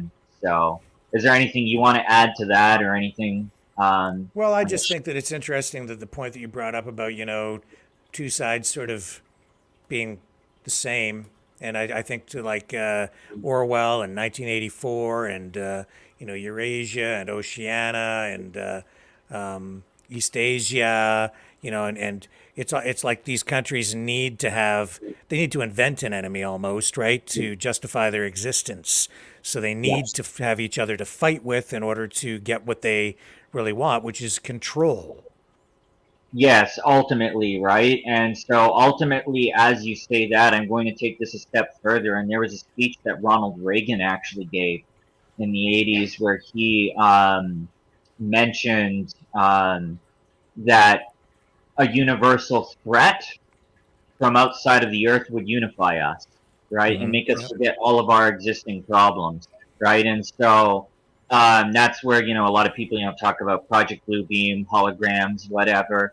But at the end of the day, we have to use our eyes, but only to a point, right? And not jump to conclusions with what we see, right? So, for instance, with all these different projects, whether it be Space Force, NASA, or the CIA, or something just like post World War II or whatever, is we always have to take into a grain of salt as to like what kind of technology could really be out there and what we're seeing, right? Like just because you see a circular craft, is that an alien or is that a drone or, Yeah. just don't get too excited when you see something or think you see something is all I'm saying, and just try with the discretion, I guess. I don't know. Yeah. You know, and to be fair here, I understand the I understand the narrative or the reports that are being distributed where or the perspective, let me use that. I understand the perspective that this just proves that Canada is a Nazi nation because you've got a Nazi in Parliament and they all stand up and applaud. So, which that just shows that they all had to know. Therefore, they actually did like the guy. They think it's a good thing. And this just proves it. And the fact that all these Nazis were brought over to Canada after World War II and they really never prosecuted any of them shows that Canada is just a Nazi nation. And because we're funding the war in Ukraine and supporting Ukraine, that just further shows that because there are Nazis in Ukraine and we're doing this, Canada is a Nazi nation. So Canada is now the second coming of Nazi Germany. That's basically what the narrative is, right? Yeah, I mean, I am hoping it's not taken to that extent, but that sure seems to be like a possible outlook too. I mean, definitely showing acceptance of that, right? Mm-hmm. And again, Operation Unifier does not help that, Not right? at all. No, And it's wrong. like, so yeah, things like that definitely don't help, especially on the world stage with people's perspective, right? Yeah. But it's always about shaping the image of a nation at a given time. And personally, I think it was an opportunity to raise tension, is what I really think, because again, it's very incompetent to let somebody in like that. Like it's to me, it's like impossible. You know what I mean? Right? Unless you literally unless your entire parliamentary staff all became from like all the Starbucks around the country that day or something, then maybe that might be like an exception. But you really, to me, it was again just something just more spark of the fire, right? You have native issues on top of National Socialist ideology, or that acceptance in terms of the outlook of other nations on us. You got QAnon. I don't know if Queen Romana Didulo is still relevant. I don't know if she's still kicking around out there, but I heard they got a new queen, but maybe I'm wrong. Oh, I don't know. I had heard something about that. I don't know. I just one time heard she was going to be in town, so I questioned her, and it didn't really go well for her. But it's like, what do you expect? But her crowd was oblivious. I think the video was fine, but her crowd was totally oblivious to what was going on. So. Which is, it's unfortunate too, because when somebody promises you so much and have very little to offer or deliver, right? Yeah.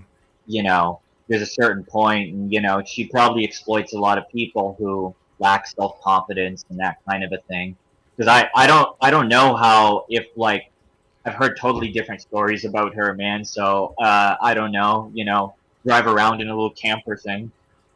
So yeah, I struggle with this too, Matt, and I don't want to have to be the human being who passes judgment on people after a war, because soldiers go to war to kill people, regardless of the side they are on, and then after the war, it's a very difficult thing for people to come to terms with. How do you end a war? You have to stop the killing. So once a war ends, if one side wins, I've asked this question and I get, a variety of answers from people. What do you do with the soldiers and even the officers on the losing side? And so today I was watching a video, and I won't even mention the prominent live streamer who was being interviewed on a different program. You know, the answer from that person was, you line them all up, these Nazis, and you shoot them all. You just line them up against the wall, all of them, because that's what they did. And they're you know, and I'm like, oh my God, like, so after World War, like I can't go with that. I'm sorry. And even now, after, you know, I'm looking at this, I'm like, this is way before my time. I wasn't there. I know the history as much as I know the history. I don't, you know, but what do you do after the war? And I think that as this was being dealt with, you know, at the end of World War II, and Canadian authorities were basically told by the Americans that we were supposed to take these Ukrainian people, including Ukrainian Nazi soldiers. It's like the Canadian government had to come up with a solution. What do we do with all these people? Do we kill them all? Do we throw them all in jail? Thousands and thousands of them? Do we put them on trial? I was not there. I just, you know, so now here we are, 2023, and we're revisiting this because one of them showed up in Parliament in this stupid, crazy, who the hell knows how this happened incident. And now we want to go and hunt down every Nazi in Canada that, or every, I don't know, like, where does this start? Where does it end? Here we go again. And it's painful. Well, it's like, to me, all wars are corporate wars or serve a bigger purpose. It's not about one side having victory over the other, so to speak, right? Because, again, even though, you know, at face value, you know, we supposedly won this war, right, the casualty amount for the Allies was much higher, and I think we even killed more civilians as a total, not even just what you had brought up earlier. And, again, the end of it, you know, the United Nations is created, which had majority Allied people creating it, and that's the very same organization that is imposing a lot of the crap that we are facing today, such as, you know, with the schools and stuff like that, and that kind of indoctrination, pronouns and crap, and other things like the UN Sustainable Development Agenda, you know, claiming our farms and pillage, you know, stuff like that, right? So that's kind of, we gotta, if we're actually going to fairly judge any sort of war, or let alone person in a war, we have to first understand the war and comprehend it and its nature and its purpose. And these courts are not willing to do that, with due respect, right, to that extent, right? But looking at it from a perspective of this person fought for the opposite side, right? I don't know what it is he specifically did, right? And also, too, in some nations, you know, that kind of ideology was more respected. And depending on who you ask, some people might say, in terms of like Soviet nations, some people might say the Nazis treated us better, the Soviets treated us better, both tried to kill us. You know, I've heard all of the above from people who lived in Slavic nations, right? And I'm in, against before my time, let alone before yours, with due respect. So, like, you know, I'm not in a place to judge any specific individual, depending on what it is they're doing. If he served a bigger purpose in that bigger picture that I'm talking about, yeah, absolutely. But how far do our courts really take these things? Because they serve just as much of a purpose as the educational institutions in giving us a certain element of history or knowing or perspective. You know what I mean? They shape a perspective as well. Right, and in this in this country, you know, Nazis are evil, right? You have the Nazis, and then you have the Allies, right? And things are not that simple, right? That's very true. That's absolutely true, Matt. And you know, here's the other reason I struggle with this. All right, as I watch this media frenzy take place internationally, and Canada is being portrayed in a completely different light than we would like.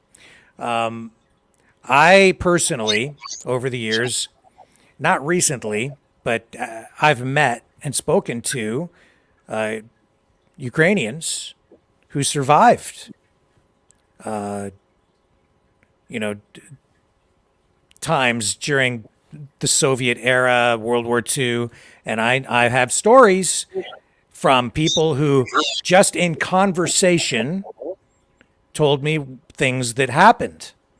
that are not very favorable on the other side.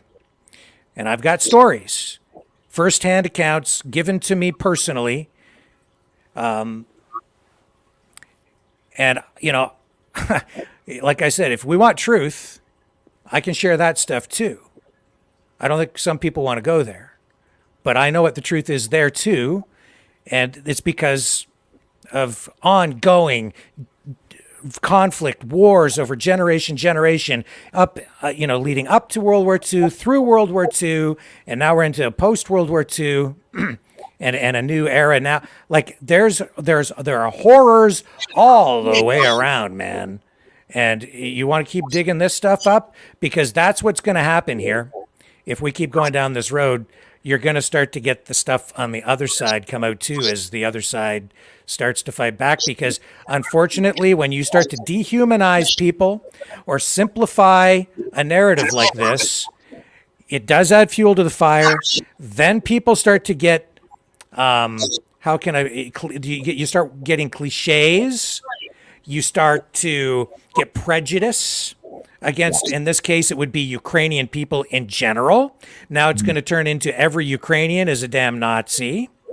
That's very, very dangerous territory to go down, because that then pushes people on that side into more of an extreme. Now you are creating an enemy. You're making those people your enemy.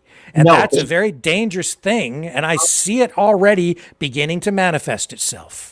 No, and especially when it's one side versus the other in any particular debate or argument, whatever, is something is always blown up heavily out of proportion, and it's not meant to actually expand people's mind in knowing the truth. It's just about knowing some of the horrific things here and there, right? Yeah. And for instance, in war, civilians get killed by both sides all the time. And there's anybody, I don't have a problem with guns in and of themselves, right? But anybody who is in war holding a firearm, right? And, I've not been in that situation, but you have different kinds of people that you're dealing with. Some might pressure you to kill civilians, some might not, right? You get different kinds of people, right? Yeah. So it's not my position to really judge anybody in any case like that, but again, nobody wants to, when I say explore the actual, you shouldn't have to say the real truth. I hate that. But in order to really explore the truth, you have to look at the bigger purpose and what was the real intention for something to begin with, right? Because all of these little things that are happening are nothing more than little things just to create tension, right? Like I said, Rebel News and Anti-Hate Canada profit off of the same media stories just as much, right? Regardless of what side anybody agrees with. So, that's just kind of where I'm going with that. Yeah, somebody's saying, is this true? Billy Bishop is my dad. He was an Air Force fighter pilot. What do you mean he's your dad? I'm just somebody messaging me here right now. I don't know who Billy Bishop. Billy Bishop was a Canadian pilot. Okay. Canadian hero is what he was. Let me just, that can't be. Yeah, my grandfather fought in either World War I or II, not sure. I have to look that up. Yeah, I have to look that up. But was I'm just conversing with this person. It was Billy Bishop, like your grandfather, your great-grandfather? Billy Bishop would have been in World War I. Right. So... And I don't know, I'll just take... Anyway, just a message coming in. The only little sidebar thing I'll say in relation to that, not about Billy Bishop, but about World War I, is that was the justification to create the League of Nations, and World War II was the justification to create the UN. Yeah. But the other thing, I guess, we're going to go down here, a little sub-rabbit hole, because you were talking about how certain groups, they become targets, and then they become totally oversimplified or very misconstrued as to what they are. And then people come to all these assumptions and stuff like that. Like, look at all of these Nazis or look at all of these anti-maskers or whatever, right? Like people just come to these conclusions. So, have you ever heard of the Havara Agreement, Rick? I'm not sure. I don't think so. The Havara No. Agreement? So this happened sometime, I think it was just after. So it was World War II started in 39. So I think it was the Havara Agreement there was an agreement between Hitler and whoever was in power, the Shah of Iran at the time. Mm-hmm. And what he was doing prior to, because, you know, we understand what a concentration camp is, right? But it wasn't, concentration camps were not erected overnight, right? Mm-hmm. So what happened was the initial image was to deport Jews rather than execute or work them to death or whatever, right? Yeah. And it wasn't until later that, you know, propaganda, like, you know, they'll make you sick, very similar to a lot of the COVID propaganda used at that point, and there was even a health pass. But anyway, what I'm getting at is that the agreement between the Shah of Iran and Hitler was that, so Israel wasn't a country until 1948, but sending people to the landmass of Israel and Palestine, sending Jews, excuse me, there. And in exchange, what would happen is there were a lot of German goods and stuff like that in what we now know as Israel today. And therefore, that was bolstering Germany's economy. And they were trading books with the Shah of Iran because there's a lot of historical overlaps between Iran and Germany, supposedly. So, so that was kind of like the basis of the agreement there. But I just think it's interesting because the initial thing was off. Like, I don't know how it all started off. I don't know if it was offering a better lifestyle or if it was deport these guys now. Like, I don't know because I wasn't there, right? And I don't have a timeline of the propaganda in front of me or whatever was spoken. But I'm just saying that initially they were brought to Israel, right? And then that was a big part of Germany's economy and a big part toward later on in 1948 when Israel actually became a nation. So some of these things that happen, little tiny, we'll say chess moves, if you will, serve a bigger picture in the future too. So sometimes it's good to keep note of these small things, but not necessarily keep note of every atrocity of, you know, who killed who in what grotesque way, or, you know, like we can dive on that side on behalf of the Allies or the Axis at any point. You know what I mean? So, Yeah. yeah. Yeah, well, Gucci there says, thanks, Trudy, for telling the world we're Nazis. And that ultimately is that's the effect that it's had at the end. I don't think Trudeau's on our side. Well, yeah, like, I mean, no, he's not. And thinking about it, actually, his family line, his mother, Margaret Sinclair, the Sinclair family goes back to this fraternal order called the Rosicrucians. And the Rosicrucians are a theosophical group. What did I tell you about before? The Theosophical Society. Anyway, sorry, I just wanted to throw that one out there. Just now we're going back on that circular rabbit hole toward even close to the New Age, but the Theosophical Society is something varying. But I just wanted to show you just that little parallel there to Trudeau, just that his family have a history in terms of the Rosicrucian order. And, you know, as well, I think Louis Royale is actually Justin Trudeau's cousin. I have the link somewhere in one of my videos. I think is the one I made about Colin Ross time ago. You can probably dig up the link in there somewhere. But Yeah. yeah, it's just funny, just how things sort of go back full circle, and you know, it's almost like it feels like, at least in the world of politics, especially with what I told you about Trudeau, is sometimes they start to feel that people are selected, not elected. You know? Yeah.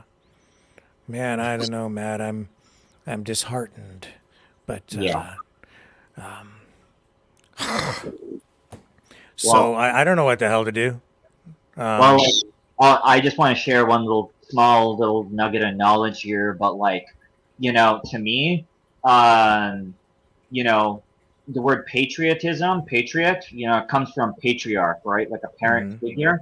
and we don't need any sort of parent figure. And don't get me wrong, I'm not for open borders or anything like totally crazy like that, right? I'm just saying that we have to be aware of all, these different ideologies and stuff like that, and not post anything on any sort of pedestal, and always be mindful and check ourselves every time, especially as we dive down these very strange rabbit holes, for sure, right? Because next thing you know, all depends on the person too, right? Like, I think certain people are more moldable than others. Actually, let me take that back. There's always something you can do to mold somebody, right? We all have our biases, we all have our behaviors, our outlooks, So there's always something out there for everybody, but it's just try to be mindful and not get too paranoid either. Yeah. Well, through all of this, I always try and hope that we can offer balance to give people proper perspective, especially when it comes to something like war. It's never black and white. You can look at the Palestinian issue, right? Like, that goes back thousands. Good luck making black and white out of that.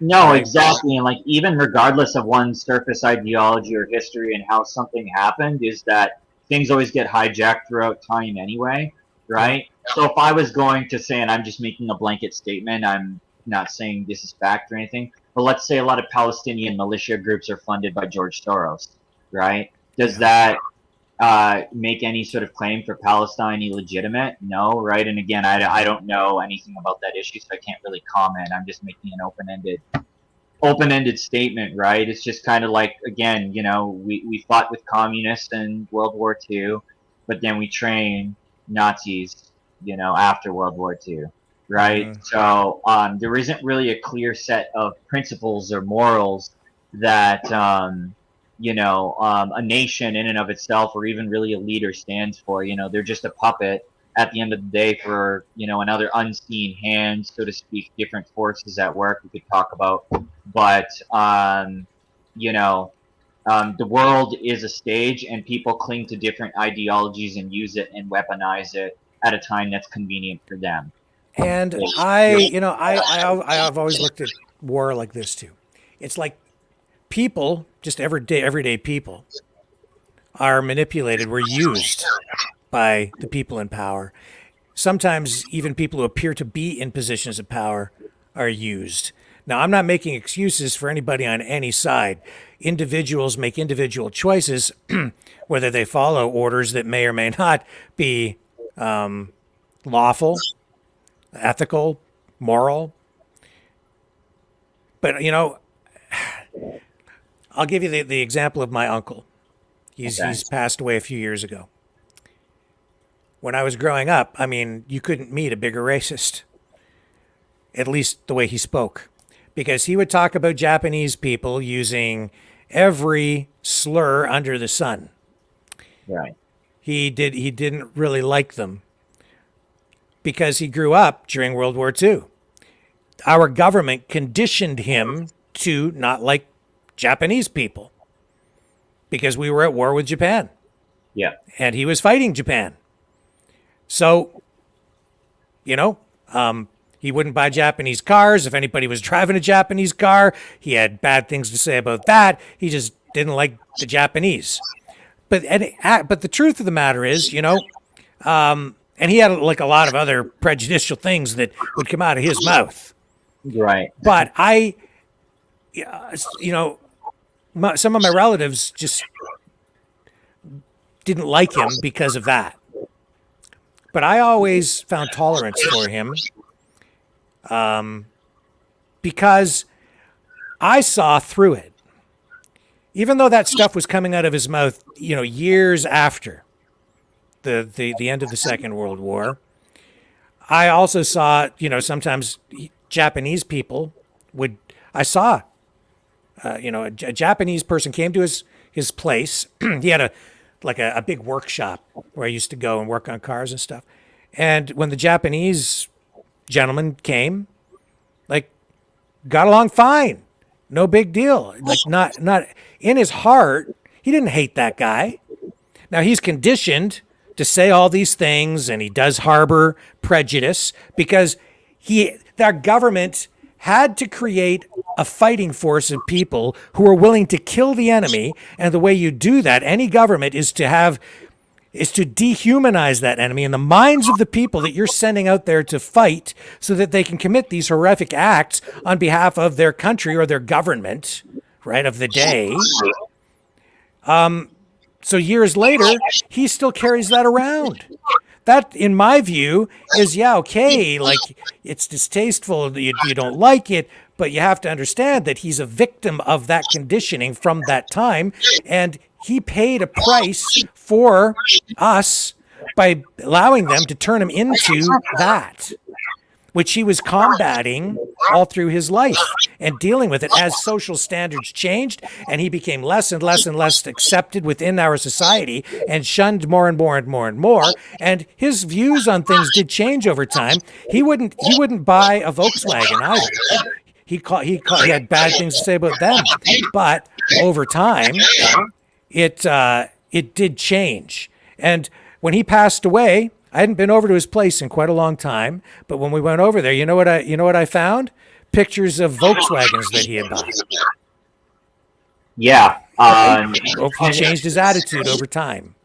Yeah, that's awesome that he eventually bought the Volkswagen parts, by the way. But yeah, he was totally conditioned, right? Yeah.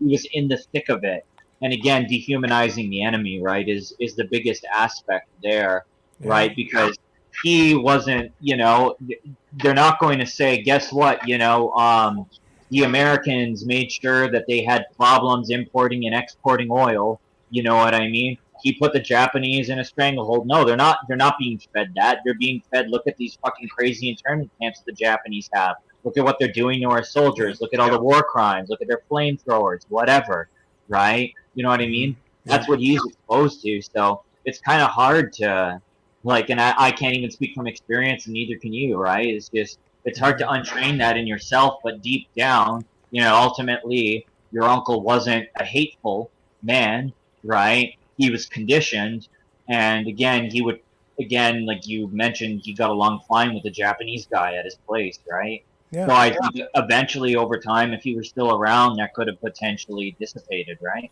Yeah, and the Second World War, the Nazis, no excuses, obviously, but again, what do you do with all of the German people? What do you do with all the German soldiers? What do you do with all of that afterward? Tough decisions had to be made back then, and some were held accountable, some were put on trial at Nuremberg. Some, that was a show trial, right? But I don't know, man. And this is all in the past, before I was ever born. And here we are still wrestling with it today. As far as I'm concerned, the way I look at things is if the government or the military or the media or any big unit of industry has some kind of use for you throughout time, then you'll still be employed for them in some way, shape, or form, which is why I look at Nuremberg as a joke, because many people went on to work for NASA, NATO, and the CIA. That's right. And probably other three-letter organizations as well. So it's just nothing but a show trial. So as far as I'm concerned, focusing on the 98-year-old guy, right? It's not even just about the 98-year-old guy. It's about our parliament letting him in. But it's why would they do that? Again, to trigger that anger, right? Because then if you think about what's going on in our nation as a whole, right? There are people that are not even just dissatisfied with our current government, but dissatisfied with the structure in and of itself, right? Yeah. And that's just another poke. It's just another ruffling of the feathers, so to speak, right? And with war, you can always pick it apart time and time again, right? Yeah. So kind of useless. You're beating a dead horse. Well, Canada was severely damaged by this, as a country, Yes. especially because, Trudeau is responsible in my view. Yes. He did not accept responsibility for it himself. So he has deflected the responsibility for this onto the Canadian people and the Canadian, just Canada in general. I think that's disgusting. He's the guy who should be taking the fall for this, but he's going to let the whole country take it instead, which is another reason he absolutely has to go. In my view, yeah, we have some problems. We need to deal with them. But Canada, the Canadian people, we have too much, honestly, diversity to be painting the country with this single brush. And I would say that in this case, the mistake that Canada made back in the 40s when we brought these Ukrainians and these Nazi soldiers after the war to Canada, the mistake we made, I'm sorry to say this, but we allowed that to become embedded into the cultural mosaic of Canada as just another tile. And in Canada, we, as a cultural mosaic, instead of the melting pot that they had down in the US, as part of our cultural mosaic, we encourage people to keep their culture as a community. And so what's happened is after World War II, the Ukrainian community, with that Nazi element still in it, was just always allowed to just be there. There was never any effort made to identify that any elements of that as a problem, the Nazism or the fascism, that ideology, which was still present in people's minds and their hearts. And because of the horrors that they had experienced during World War II, it was allowed to sit there and fester and be sort of under the radar and even cloaked with new words.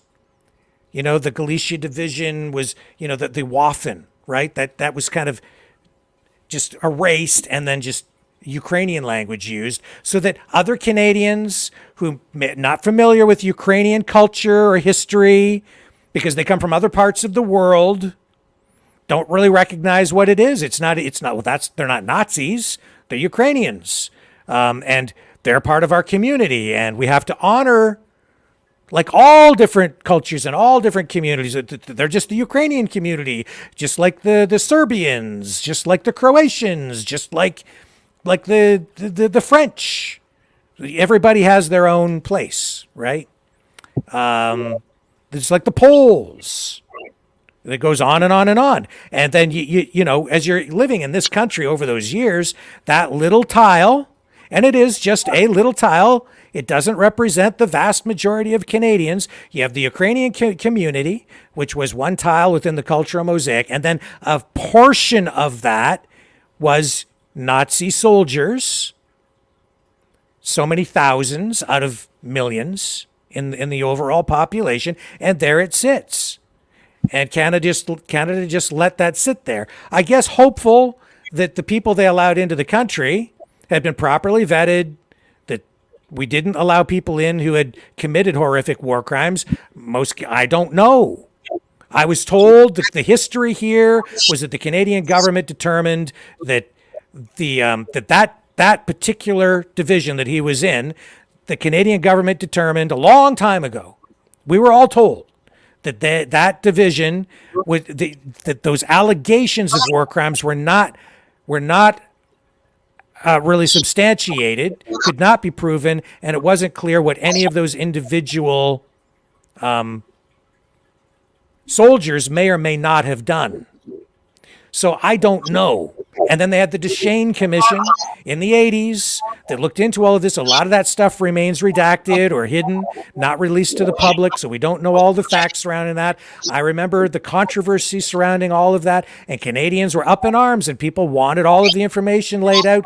But for whatever reason, the Canadian government did not release that information. Here we are today, 78 years after the end of World War II. And we still don't have all that information. We still don't have all those answers. But the ideology, the culture. It's all been there all through my life without me really focusing much attention on it, because it's sort of been dealt with at various times. And like every other Canadian, I'm looking at it as the Ukrainian community. I'm not looking at it as a bunch of Nazis, and nothing is bringing that to my attention as a Canadian. And because I'm not seeing people march around with swastikas on their clothing, I'm not seeing people fight, I'm not seeing this as a major issue in our society or in any community. And certainly here where I live, we don't have much of a Ukrainian community here. It's not in front of me at all. Not where I'm living right now. And I've met Ukrainians in the past, in other communities where I've worked, but not necessarily lived. Most of this is most of the Ukrainian community is out in Alberta, Western Canada, far removed from where I'm at. And I think that you have more of, some of these issues maybe out there, but I don't live there. So, and I know that these monuments also were erected, and they're very controversial, but even those were erected in Canada in a way that flew under the radar for Canadians.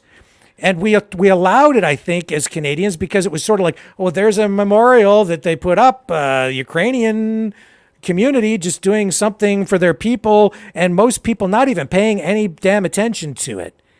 And those monuments went up, and the ceremonies held sort of within that community, because as a cultural mosaic, Canadians as communities kind of stick to themselves. There's not a lot of blending in our society. People interact, but we live in groups. Here in this town where I live right now, there's a growing Muslim community, but they all tend to be living in one part of the city. They're buying up properties over there, and it's been growing over, say, the past 10 years especially, and it's growing and growing and growing. And in my neighborhood, I'm seeing more Muslims move into my neighborhood. My good friend, a couple of doors down, moved in a couple of years ago. Now I have another good neighbor up at the corner, okay? But they tend to, there's the Italian community. You go down to Windsor, they've got Little Italy, and you've got the Italian community here. You've got just, and it, you know what I'm saying? So it's like it's a mosaic, but we allowed that little tile to sit there, and as part of that tile, there was a cancerous ideology still in there, and we've just allowed it to sit, and now there it is. It's like easy pickings, really, for somebody who wants to go and exploit it. But it's something that we should have been dealing with, I guess. But because it was a mosaic and not a melting pot where we're expecting people to become assimilated into our society, that was allowed to sit there and fester. Is that a fair? Yeah, you pretty much ran through all of the bullet points that I was jotting down as you were speaking. There's a few more I'll add, but I want to start off with fifth generation warfare and Marxism, right? So fifth generation warfare, the way I understand it is a pentagram has 5 sides, right? You have 4 elements plus spirit or ether or whatever. Yeah. Right. So basically it has to do with opening a gate. So in this case, fifth generation warfare, we're talking about immigration. So gateways are open into a nation. And in this case, I don't have anything against the notion of immigration in and of itself. But I think when a country weaponizes it, in the same way Canada and the U.S. both do it the same, just with the U.S. there's a lot more of a South American Latino community, I find. But it's like you were saying, it's almost like there's these little culture groups. Nobody's totally ever assimilated, and you even brought up Little Italy and Windsor, which is, by the way, the pizza capital of Canada, so they say. Yes, it is, yeah. So yeah, basically also with all of these split communities, if you will, so to speak, what happens is then you have the emphasis of kind of like communist ideology, I guess, or rather, I shouldn't say communist, I should just say Marxist, excuse me. You have Marxism thrown in there as an opportunity because of all these different groups, right? And that's exactly what Marxism really is in and of itself, is like weaponized grouping techniques, right? Whether we're talking about religion, race, background, that kind of a thing, right? So within little parts, like you were saying, especially not just Ukraine, but I'm pretty sure other Slavic or Bloc nations, I should say, in particular. Again, I've heard different stories from different people having to do with Nazis treating them well to not treating them well, toward USSR treating them poorly, toward both sides or shit, right? Like I've heard all kinds of things, right? And Yeah. again, it's just people's firsthand experiences, so I'm not there to judge. But the thing, though, that I want to get at here, the ultimate point with all these groups and all of this confusion, for lack of better words, is ordo ab cal, order out of chaos, right? You use this chaos to create a sort of systematic order, if you will, where you label certain things in certain ways, encourage people to speak a certain way, or and then every narrative just needs its counterbalance, its counter narrative, right? So the thing that I tend to find most in my research for people I speak about or organizations is a lot of these people have Jesuit educations or are members of the Knights of Malta.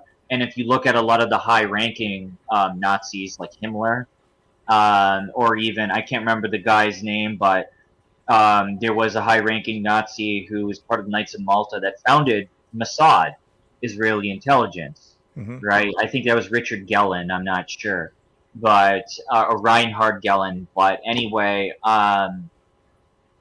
yeah, it's just the world is like we think we're playing checkers, but they're playing chess, I guess, is the best way to look at it, right? Because all of these things, all these kinds of confusing things, and all these different elements of poison all around, if you will, are just they're poison, or there are concepts that are just simply weaponized. You know what I mean, right? Like Marxism. With Marxism, then the next step is we have to make everybody, we have to be equal, and it's like the final thing actually I want to say is like Plato.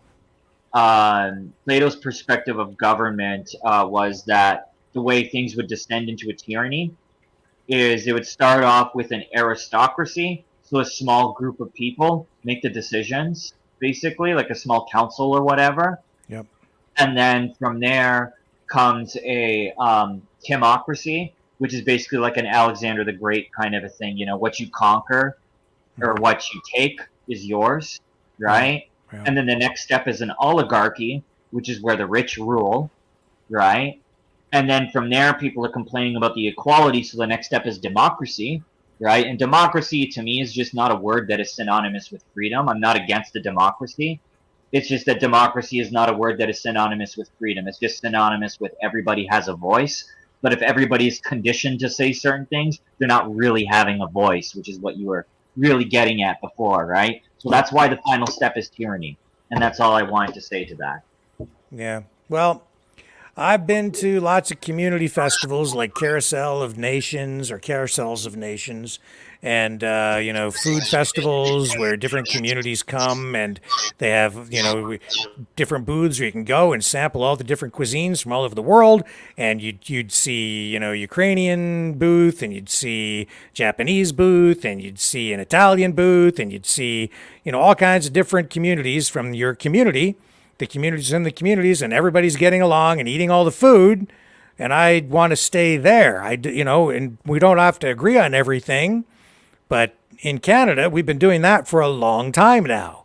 So I'd like to try and keep it there, but I'm worried, Matt, that all of this, the single Nazi that was found in Parliament that has set off this firestorm is going to upset that, and I'm seeing already some young guys went down to a Ukrainian monument, and they were standing there giving a Hitler salute. And so I guess you could say that it's kind of pushing those people out to the edge already, or flushing out some of the people who've been pushed there. And I'm just afraid it's going to polarize more people. And pretty soon I'm going to go to a Carousel of Nations event where people are sampling cuisine only to start fighting with each other over stuff. And I don't want that in my country. I don't want that in my community. It hasn't been like that for a long time, but it feels like we're just about to get there right now. Thought? Yeah, well, it's just, again, it's a simple matter of they're always trying to weaponize every single thing, whether it be an ideology, whether it was built to be weaponized or not, or just taking things that are naturally touchy subjects, which is where the term Marxism comes into play, right? Yep. You take touchy subjects and you exploit them, right? Yep. And really, all in all, is that yeah, there's always something. Whether we're looking at the freedom movement, whether we're looking at something that happened in Parliament, whether we're looking at whatever the issue is, there's always something to. There's always that tipping point, and ultimately, and when I say that tipping point, what I'm referring to is I think there are certain individuals and as well certain people in high places that we probably don't know the names or faces of that would love for a sort of uprising to happen, because what we don't need a revolution, because revolutions just lead to bloodshed, they don't lead to change. What Yep. we need is a revelation, and I'm not speaking biblically. A revelation just implies true change and a true realization, right? And if you actually break down the etymology, if you break down the meaning of the word apocalypse, it means revealing or unveiling. It does Yep. not mean destruction. Right.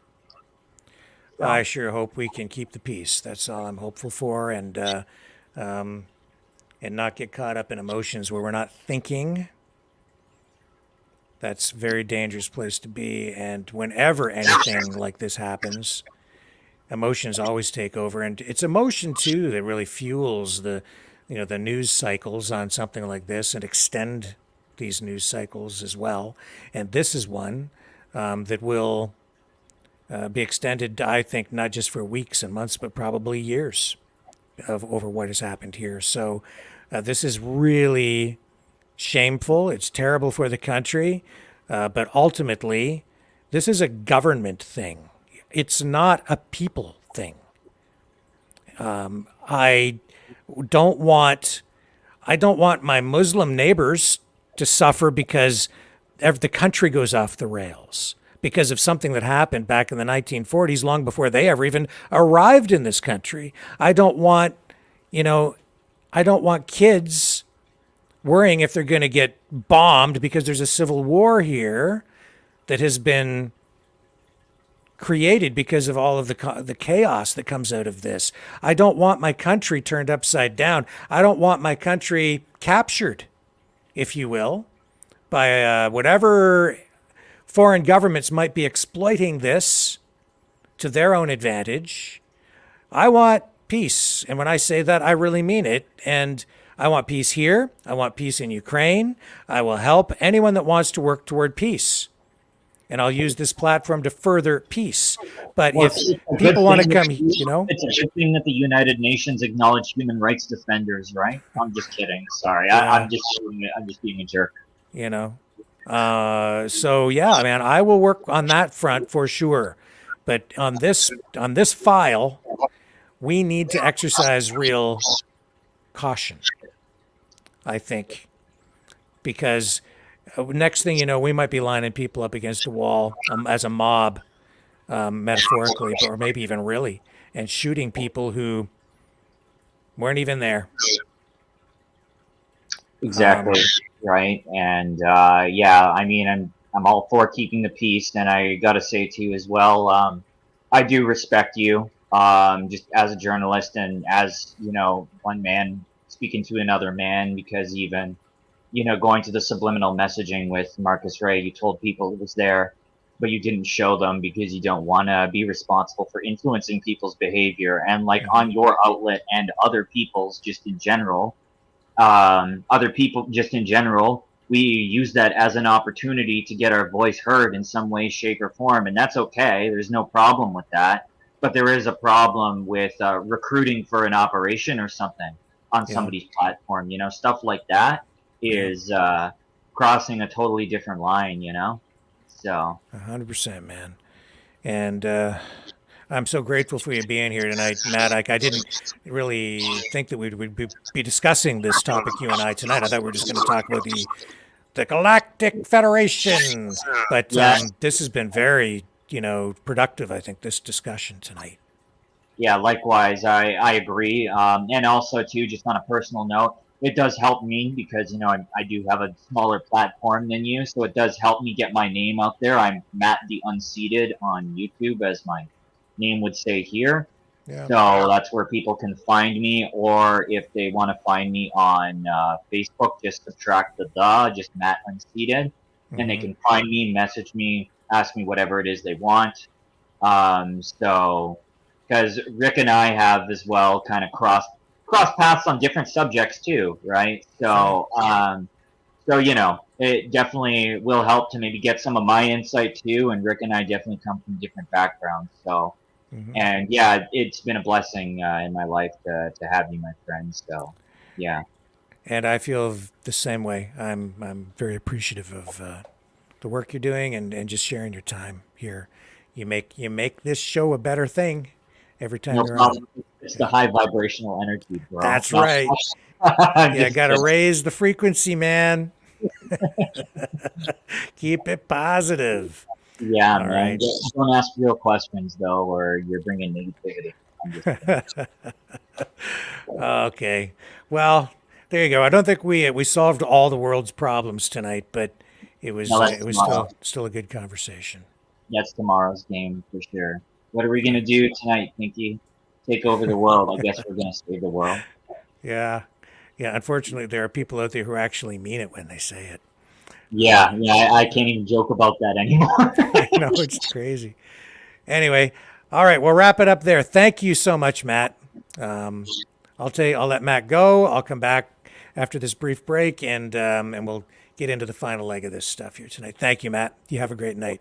Okay, guys, take care of yourselves, and don't forget to check out Matt the Unseated on YouTube. Thank you, guys. That's right. Okay, here we go. Be right back, folks. Don't go away.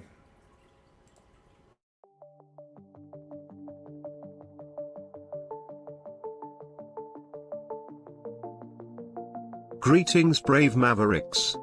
Our quest for truth continues. We go beyond fake news. Together we expose propaganda. Together we pull others out of rabbit holes. We are maverick thinkers. We are all unique individuals, defenders of individual rights and freedoms, credible, trusted, grounded in reality. Maverick News, defending free speech, Donate at freedomreporters.com. Do it now. Tomorrow may be too late. Maverick News.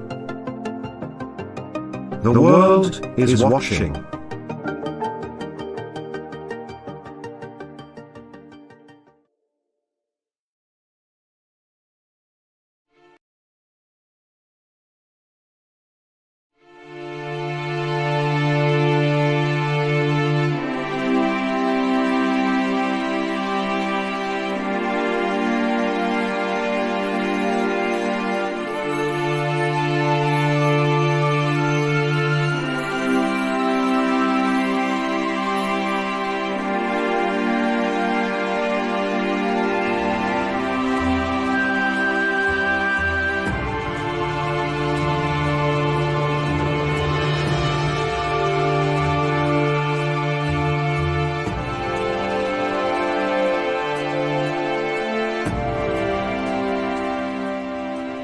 Maverick News.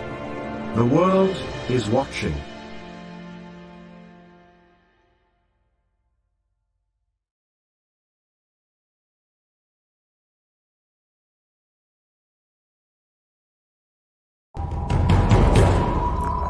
We are Mavericks.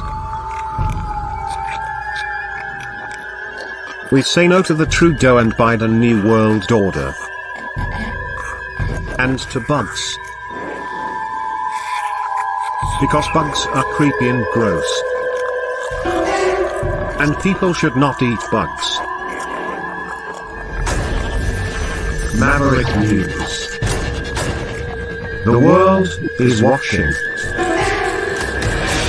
Hey, no! It's too much!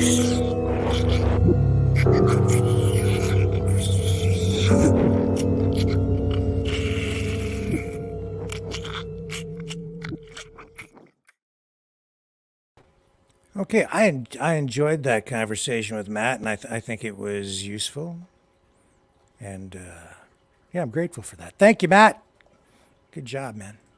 I'm just going to touch on a few of the top stories. Then we're going to go to the phones because I did promise to go to the phones tonight. So we'll do that in just a minute. But I'll just rip through these really quickly. So RFK Jr. is looking at an independent 2024 run, and he will be making a big announcement on the 9th. So we're just a few days away from that. So look for that coming up in a few days. What else do I have on the news front tonight that we haven't touched on yet? The Save the Children Convoy is making mainstream media headlines. Press Progress has done a piece on the convoy, highlighting all the stuff that we've already told you here on this program about the concerns that the thing might have ended up being less than peaceful. So far, we haven't seen any violence, really, except a bunch of the protesters have gone down to Parliament Hill and have gotten themselves arrested. So there is that. And there is video of it out there, of course. And the Galactic Federation continues to exist, I guess. And alien beings continue to come to Earth as a result of that. And I think those are really kind of the main things going on today. And then we did the Putin story already. So that's all the main stuff. Oh, yes, and inflation is still out of control. It is Thanksgiving weekend here in Canada, where turkey is extremely expensive this year, and people can't afford to eat because they have to choose between a place to live and a place to eat, or food to eat, or whatever. So that was a big thing in the House of Commons today, because there was a question period on this October. What is the date today? It is the 6th, right? October 6th, 2023. Ta-da! There's your newscast for the night. Let me fire up the phone lines here and give you guys a chance to chime in on this conversation, and we can talk about tonight anything you want, unless I decide I don't want to talk about it, in which case I just won't. How's about that? Okay? So anything you want, as long as I want to talk about it too, and then we can chat. But if you call up and you want to talk about something that I don't want to talk about, then I'm going to say, I don't really want to talk about that. And then we won't talk about it. So it has to be Rick approved, I guess, in that sense. But I'll be extremely open-minded. And I will try to tackle any subject that you guys decide needs exploration this evening. So I am setting up the phone system here now. We're almost there. I should get the number up on the screen, I guess. There it is. There's the number to call. Hang on here while I push all the buttons, click all the numbers, hit the codes, all blah blah. And almost there. And there we go. That should do it. Oh, yeah.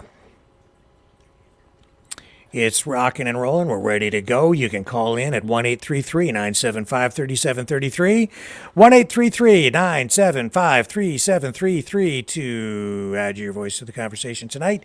You can also donate if you want to support the channel at maverickdonations.com or freedomreporters.com. freedomreporters.com. And you can donate through the Rumble Rats as well. Thank you to all of you guys who've supported this program and just even being here and watching and participating in the call-in portion of the show too.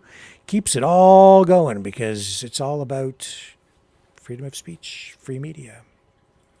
And let's run this promo with the phone number again so you know how to call in. And when we come back on the other side of this, we'll take our first call of the...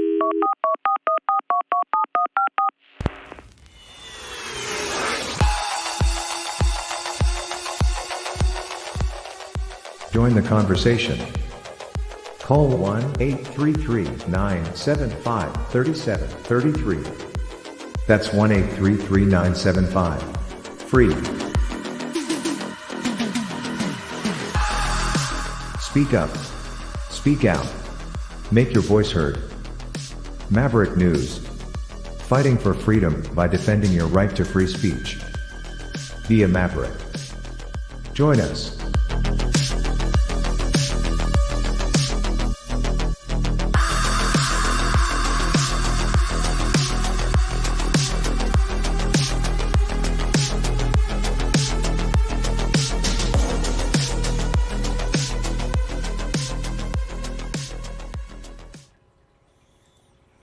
So let's get this going here. Call in, call now, call often, call 1-833-975-3733. Did you know that is 1-833-975 free, as in free speech, freedom of thought, free media, and a free call for you, toll free, totally toll free, at 1-833-975-3733. Join us. Add your voice. And the first one to do that tonight is, I think it's Amy. Hello. You got the nerve to insult me without a plan of answering all your disasters, right? How are you doing? You can call me, just don't call me late for Thanksgiving dinner. Yes, sir. Don't want to be late for that. Happy Thanksgiving to everybody out there on the Canadian side. And may you have food on the table in these struggling times. Yeah. So we know we got Nazis. Yeah. What is he, 98 years old? 98. Imagine if they check some of those islands in Midway, those deserted islands. I wonder if there's any Japanese soldiers still alive, hiding. Mm-hmm. Imagine being one of those guys, Rick, and coming off the island and seeing what shitstorm we have today. Yeah. Wow. I don't It's know, possible. Man. Yeah, it is. Yeah. Yeah. It's possible. I think, what was it, 20 years ago they found one Japanese soldier Yeah, on one of those right. islands? That was 20 years ago. I remember that. So, if we got living Nazis, we could have some living Japanese fighters still, right? How many? Some kamikazes out there. How many people from, like, how many do you think we've got still alive? It was 78 years ago. What, Nazis? Yeah. Like Not much. From Not World much. War II. Right. How many Canadian soldiers do we have left from World War II? A handful? A handful. Yeah, not very many. Right. So not very many at all. Right. So, what gets me is people say, oh, he's 90 years old. He knew exactly what he was doing and he loved it. Yeah. Okay. As they gave him a standing ovation, he almost gave him the Hail Hitler sign. Yeah. Okay. Yeah. And yeah, so he knows exactly what time of day it is, and for people to say, "Oh, should we bring him to justice?" Hell yeah, he knew exactly what he was doing. Yeah, I mean, he's got Right, his for diary and Zelensky, stuff, and I right. mean, in his case, you've got whatever evidence you have. It has to go through a process, right? And if after the process he's got a conviction, then blah, blah, blah, blah, and then you deal with it, but you don't just take the guy and lynch him either. That's not what we want. No. You got to do due process. He'll be long dead before he ever sees a tribunal or whatever they're going to do to him in Poland or wherever they want to take him. Right? Yeah. He'll be long dead. He knows that too, right? So, I'm sure if they did that, you'd have some blockage in the way, like Christina Freeland trying to block any extradition movement or anything, right? Yeah. Because she stands up for her own. Yeah. She stands up for her own, right? So. And I mean, here's the other question, though. It's like this raises a lot of questions. If we're going to go down that road, then what should we do? Should we now go out and hunt down every last remaining Nazi in their 90s? Only the proud ones. Yeah. Only the proud ones, Rick. The ones that are proud, Yeah. and he's a fucking proud one. Seems to be he's the a case, very yeah. proud one. Yeah. Right, so he knows what time of day it is. Don't let old age fucking fool you. Yeah. Okay. Like I hell, said, he was that's out there. the best scenario. He was out, CTV did a story with him, I think it was a year or two ago when the thing started. Oh. And so there was a picture of him out at a demonstration supporting Ukraine when the conflict broke out. So there he was, and he was out walking around for that. That was only, I think, a year ago. I can't remember when the story was out, but it was up online. I found it. I can't seem to find it now, a CTV story, but that's where I got the photo of him too that I downloaded. Right. So people knew about him, right? Another thing is people are trying to blame, the Prime Minister's office. They don't do any vetting. Well, you know what? I sort of believe that now. Okay. Really, I do, because if you look at what happened yesterday in Toronto with the Prime Minister being confronted by that guy, if they did any fucking vetting whatsoever, they would never let him near that guy. That's right. Did you catch that? I did. In fact, I had Right? Did you catch that play? I did, and I have it queued up here. Actually, I was going to... Yeah, here it is here. I'll bring it up and just let people see this. Let me... Look at the face on Trudeau, okay, as he's speaking. He's... You know what? I know a lot more about drug addiction than a lot of people know, period, okay? And he has all the remedies as a drug addict. He's a liar. He's a cheat, okay? Everything, okay? He's got the personality of a drug addict. And look at his face in this video. Yeah, I think this is the clip here. Pretty sure this is it. Yes, there it is. Okay. Strangely, it's off the Infowars website. Okay, let me run this for you. Here we go. Criminal! Thank you for everything you did. Look at this friggin' buck teeth, bro. Look at this buck teeth. Pleasure to see you as well. Hey there, how you doing? I'm not shaking your hand, bro. You're a fucking piece of shit, man. Why is that, sir? You fucked up the entire country. You got our buddy over there. Yeah, but how did I mess up this country? Can anybody afford a home? In this day, you're charging people carbon tax. You got 9 you know V8s here idling for 30 minutes. Tax? Your carbon footprint is increasing. We're getting charged for what? You know what we're doing? It's with not the stopping. No, we're putting a price on pollution, right? And we're returning it to families like I yours. don't think so. You're sending it over to Ukraine, right? No. Yeah. You send it over to the guy that you were with that slaughtered his own country. You've been listening to Putin, have you? Putin? No. We definitely don't listen to your propaganda, eh? You got propaganda, bro. Fucking piece of shit, man. Fucking dumbass. Get the fuck out of here. Go to a homeless shelter, you piece. Oops, hang on. Let me get you back up. There you are. You're back on. Okay. His sunny ways are over. But if there's any vetting whatsoever with the PMO's office, they would have been vetting, anybody that goes around him right now, right? Yeah. So he's a fucking clown. Okay, and you find if you want people to do what you want to do, especially with this Freedom Convoy, we're going to move on to this one. Okay, I don't care what movement you're with.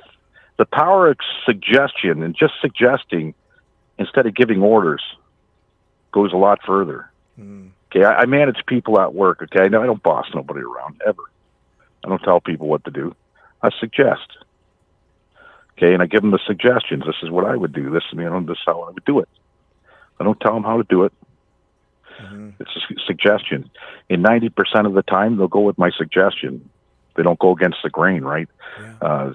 And that's what's going on with this freedom movement. I don't know. I'm going to call it a disgrace. Yeah. They say save the children, the convoy for save the children. Honestly, Rick, I wouldn't let fucking my children 10,000 miles near these people. Yep. Okay, that's just me, and from what I'm seeing, right, a lot of people, they're the ones that are out there. Listen, not okay. Queenie, for starters, okay, I don't like her, period. Okay, I just don't like her. And if you threw a fucking package of hot dogs on a fishing rod down Wellington Avenue. She'll follow over to the left in a heartbeat to get those hot dogs. Okay, there's just a lot of fucking big mouth, loud mouth. Do this, do that. This is how we're going to do it. There's no suggestion. There's nothing, right? So that's the same system we're in right now. Yeah. Do as you're told. Okay, do as you're told. Ask, listen, and do what you're told. That's great if you're an alcoholic. Okay, that program works because you need somebody to tell you what to do, and you ask, and you listen, and you do what you're told as an alcoholic. But we're not fucking alcoholics. Yeah. I don't know, right? man. So you need direct. Yeah, so disappointed. Yeah, me too. You know what I mean? And when you call them on it, look at all the people. Okay, and I commented, who's the guy, the bubble machine there? Jim Kerr. Jim Kerr. Yep. Okay, he had a thing go on. Okay, and he's doing the bubbles, and he's showing the parking lot, and it's fucking desolate. Okay, it's desolate. I said, you're shy a few million people there, aren't you? And just by me putting that comment, they scrubbed it. Really? Now you speak of free. Yeah. Oh yeah. Oh, you go on this thing, and people are saying, yeah, they scrubbed your comment, Leo, just for saying that. So here you are standing up for fucking freedom of rights and freedom of speech and everything else, and you're scrubbing people's fucking comments. I didn't say anything bad, really. Yeah. You're missing fucking 2 million people. That's all I said. Yeah.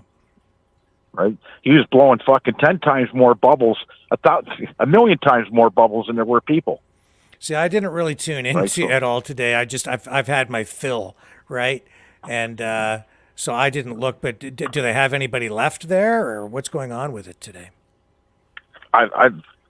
Freedom Joe sent me something and thing, and he ain't very happy with Ron Clark and all these fucking. It's a fucking clown show, plain and simple. Yeah. Okay, it's mismanaged. You had the wrong management. You went against the vets. Okay, for starters, there's 3,000 people right there that would have been on your side, but the vets were smart enough to say, hey, we're not going to fucking blow up bridges and kill people in the streets, okay? That's not the way it's going to work. That's right. And that's exactly how, right? So the vets understand because you know what? They've been in war.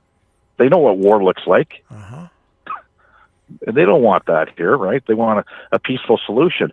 But when you got Billy Ray Cyrus and fucking Big Bear and fucking Ron Jeremy, okay, telling you how it's going to go. These guys are just laughing at them going, you have fucking no idea. And these guys would probably be the first ones to cower when the bullets fly. Well, I've been right? trying to tell the people about it, as you know, for over a year. Sitting in this chair trying to tell people. And I've been trying to tell people too. Yeah. So I don't know, man. But you're always going to have your followers out there, just like Matt said. I love Matt. He's straight up. Okay, it just like Matt said, you're always going to have your followers out there, the weak, that think that they need guidance. Okay, man, a lot of people could get hurt by that because it only, I know a little bit about the military, and a unit is five or less is a unit. Okay, and then you got your company, and then you got your divisions. Obviously, your company is probably about 60, 70 people in a company. Then you got your divisions, thousands in a division, right? So, a unit can do a lot of damage.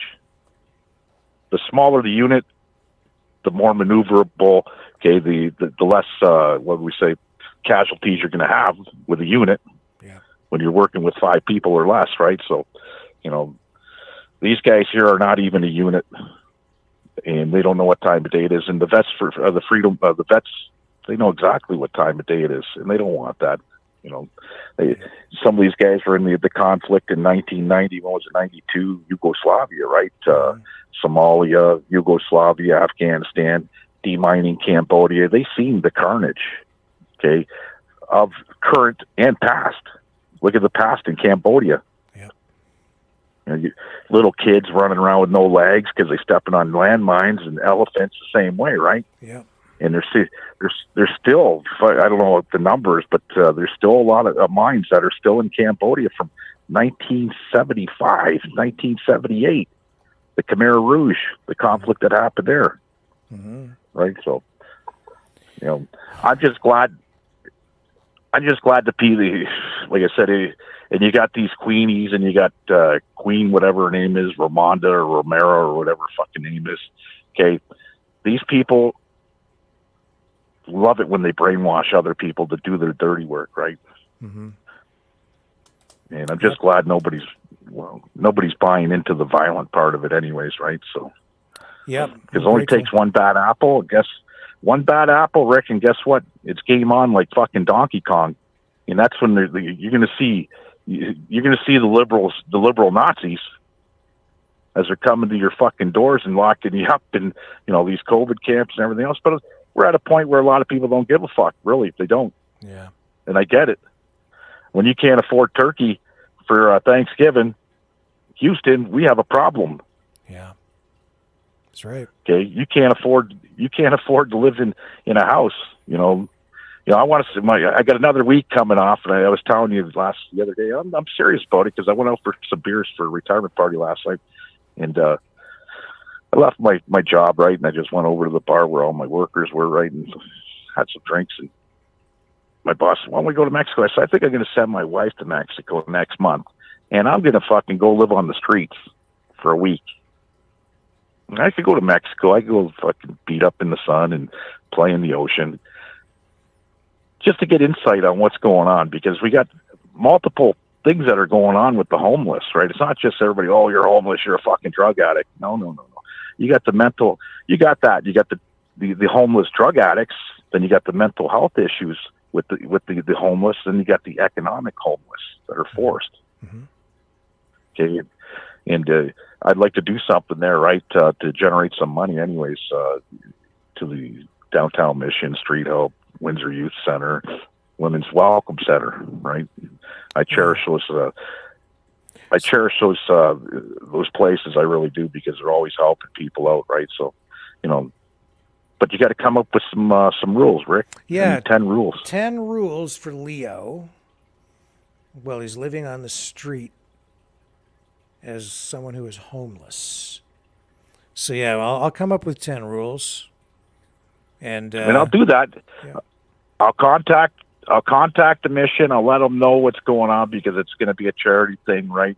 And I will fucking get dropped off on a Latin Wyandotte in my boxers with no shirt, in just my shoes on, and I got to fend for myself and go through the system to find fucking clothing, find this, find that, and have somebody behind me fucking videotaping it on how you got to do it, right?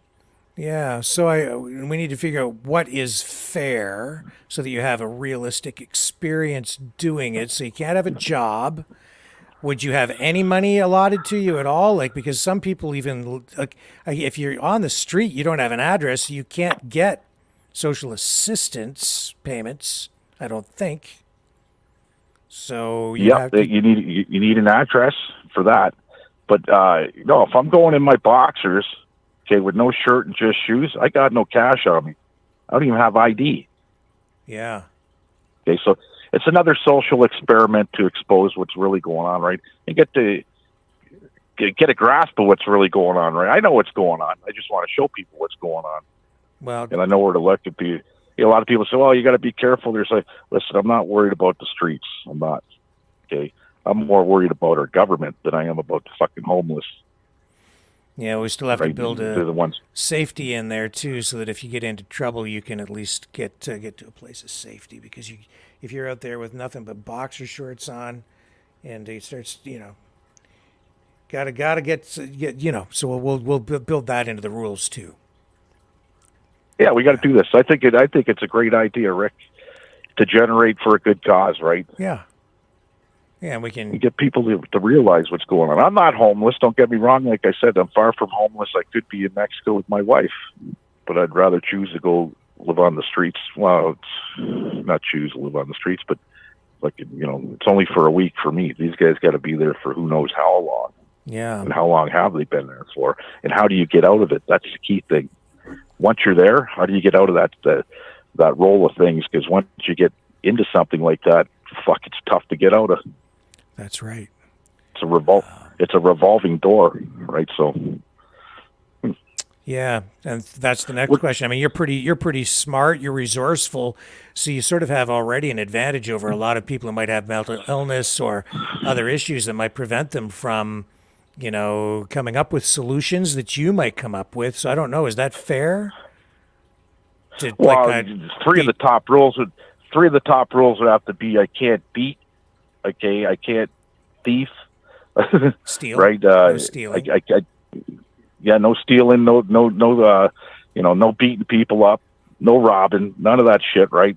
Yeah. Because a lot of people, they have to go to those extents. And you know what? You're seeing it. Like the guy who was 65 years old, his name is, I know who he is. Yeah. Okay, is Tim Bolton, who was just arrested downtown. The guy never had a criminal record at all, Rick.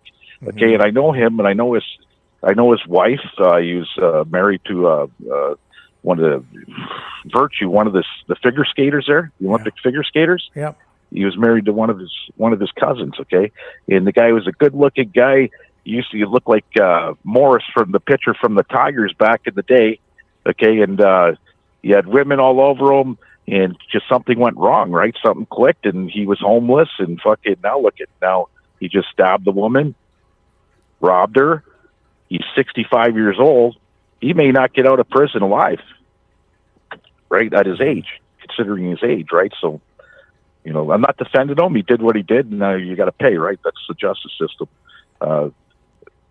But at the end of his day, it might be it might be a death sentence for him, right?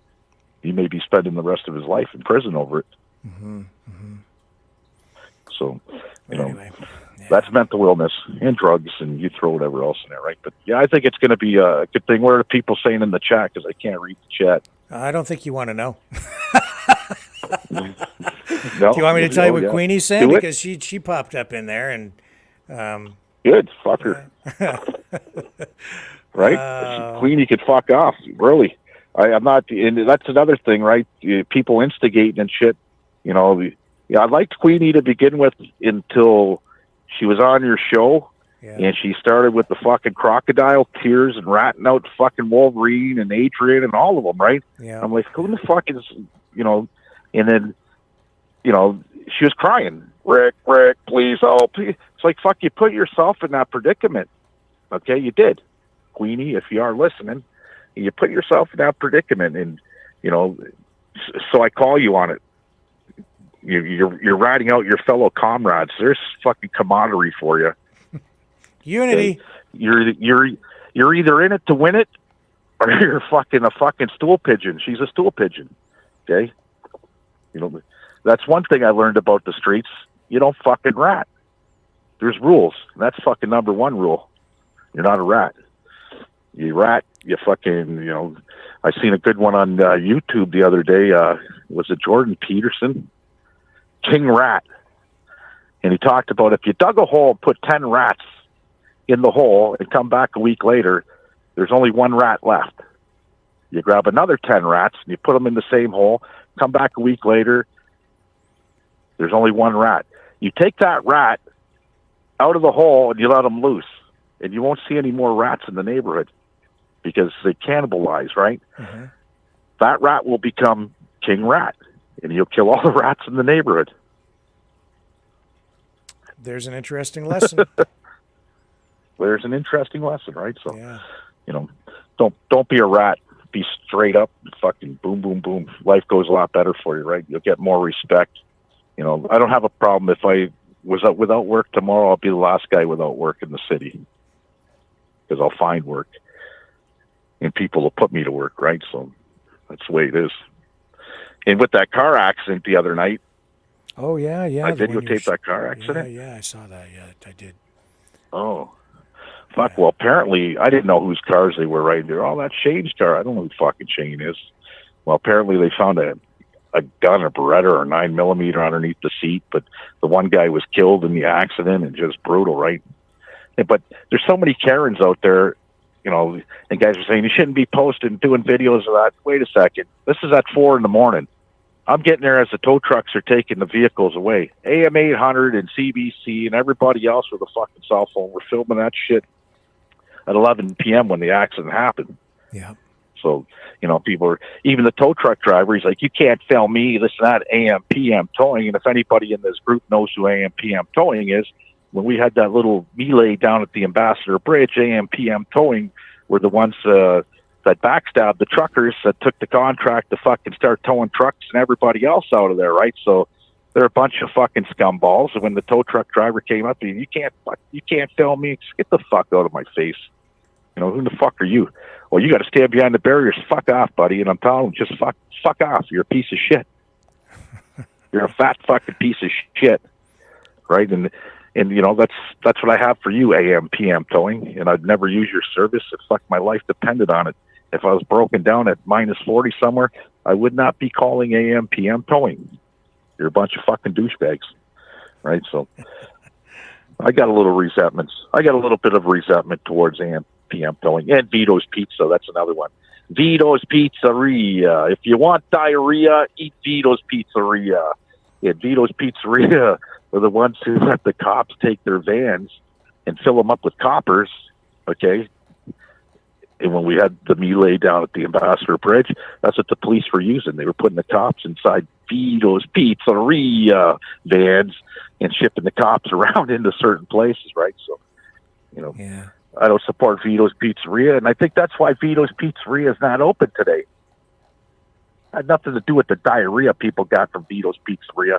Had something to do with that bridge shit, right? So they got blackballed, just like AM PM towing. So with that being said, Rick, get on to your calls. I don't want to waste any more of your day. No, good call. Thank you, Leo. And we'll come up with 10 rules, and then we'll promote the heck out of it. And you got it, buddy. See if we can do something good with that. That's a great idea. Thank you, sir. Oh, I will. Okay. All right, let's move on to Pam.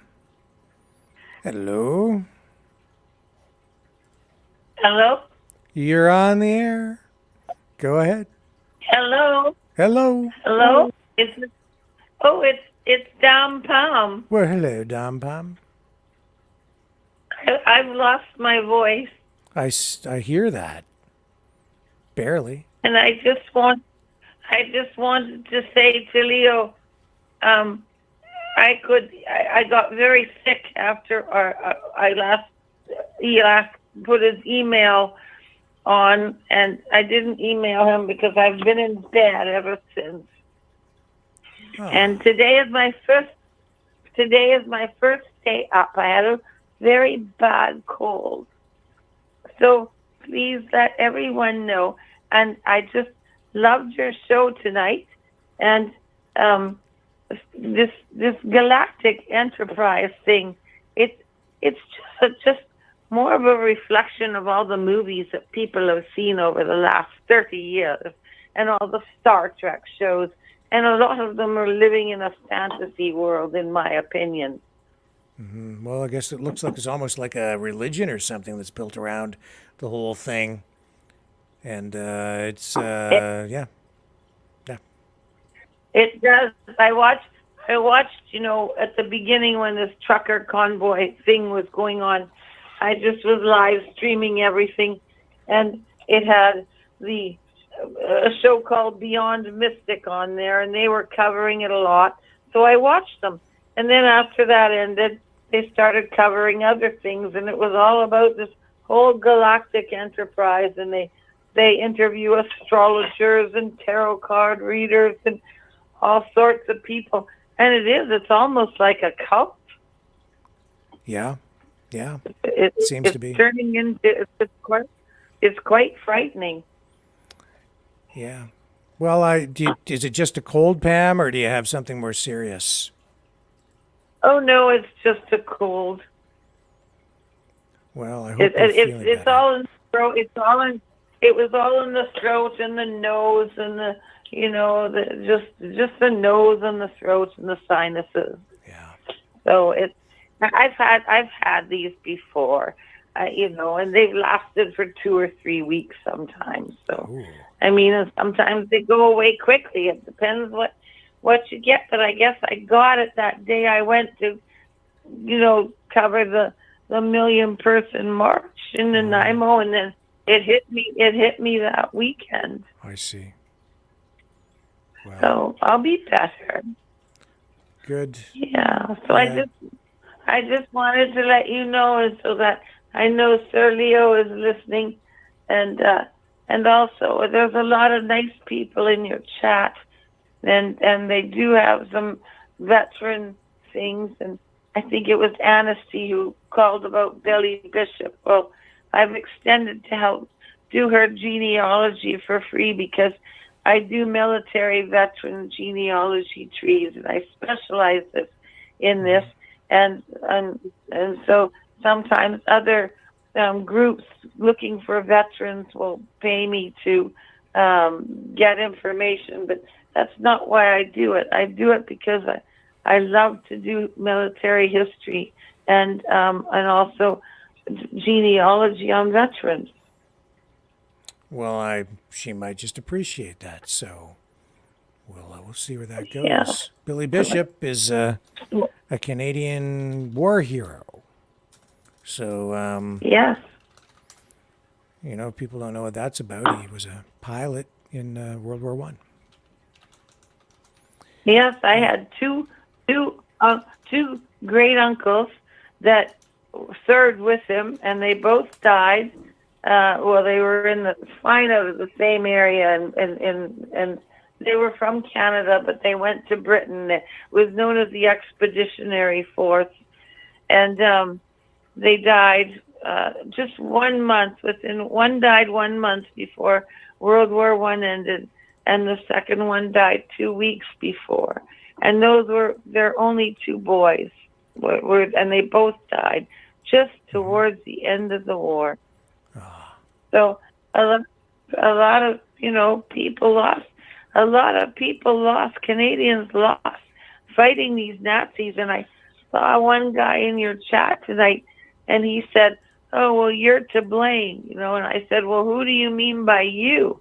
And then he wrote back, "You," and it didn't make sense to me.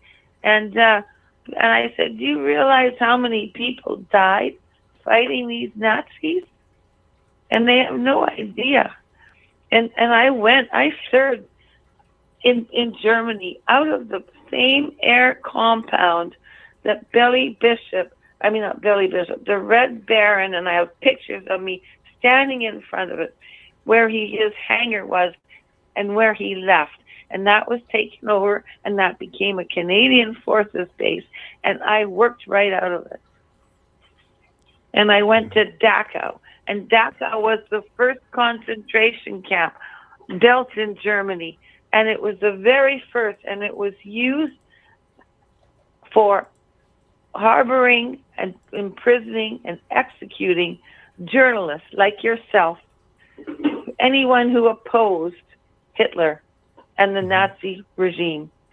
And they killed, and I have books on it where they show all the studies and the pictures, and people they're lacking military knowledge. And I can't believe the whole house stood up and applauded that Nazi being awarded or commemorated by Parliament. I can't believe how stupid they were to stand up. It shows how our history has been destroyed, and they don't even know. They didn't even know that guy was a Nazi until after the fact. Except Pierre Poulevier. I noticed he clapped his hand, but he was only touching his fingertips together. He had his palms together, and he was touching his fingertips together to look like he was clapping, but he shouldn't have even done that. Well, and then you had that show last night. I watched it, and I could see that you did something on a memorial built for the Nazis. How the hell did that ever get erected in Canada? And what year was it built in? Some of them not that long ago. And as I say, that stuff for Canadians was done under the radar, done sort of within the Ukrainian communities with the people who, I think it meant something to. So, I mean, I don't know, man. It's, as I said, I think it's something that was allowed to be embedded into the Canadian cultural mosaic as a single small tile, and because we're a country that has embraced multiculturalism, there was really no effort made to ask for assimilation of any kind or to expunge the ideology. It was just allowed to sort of be there.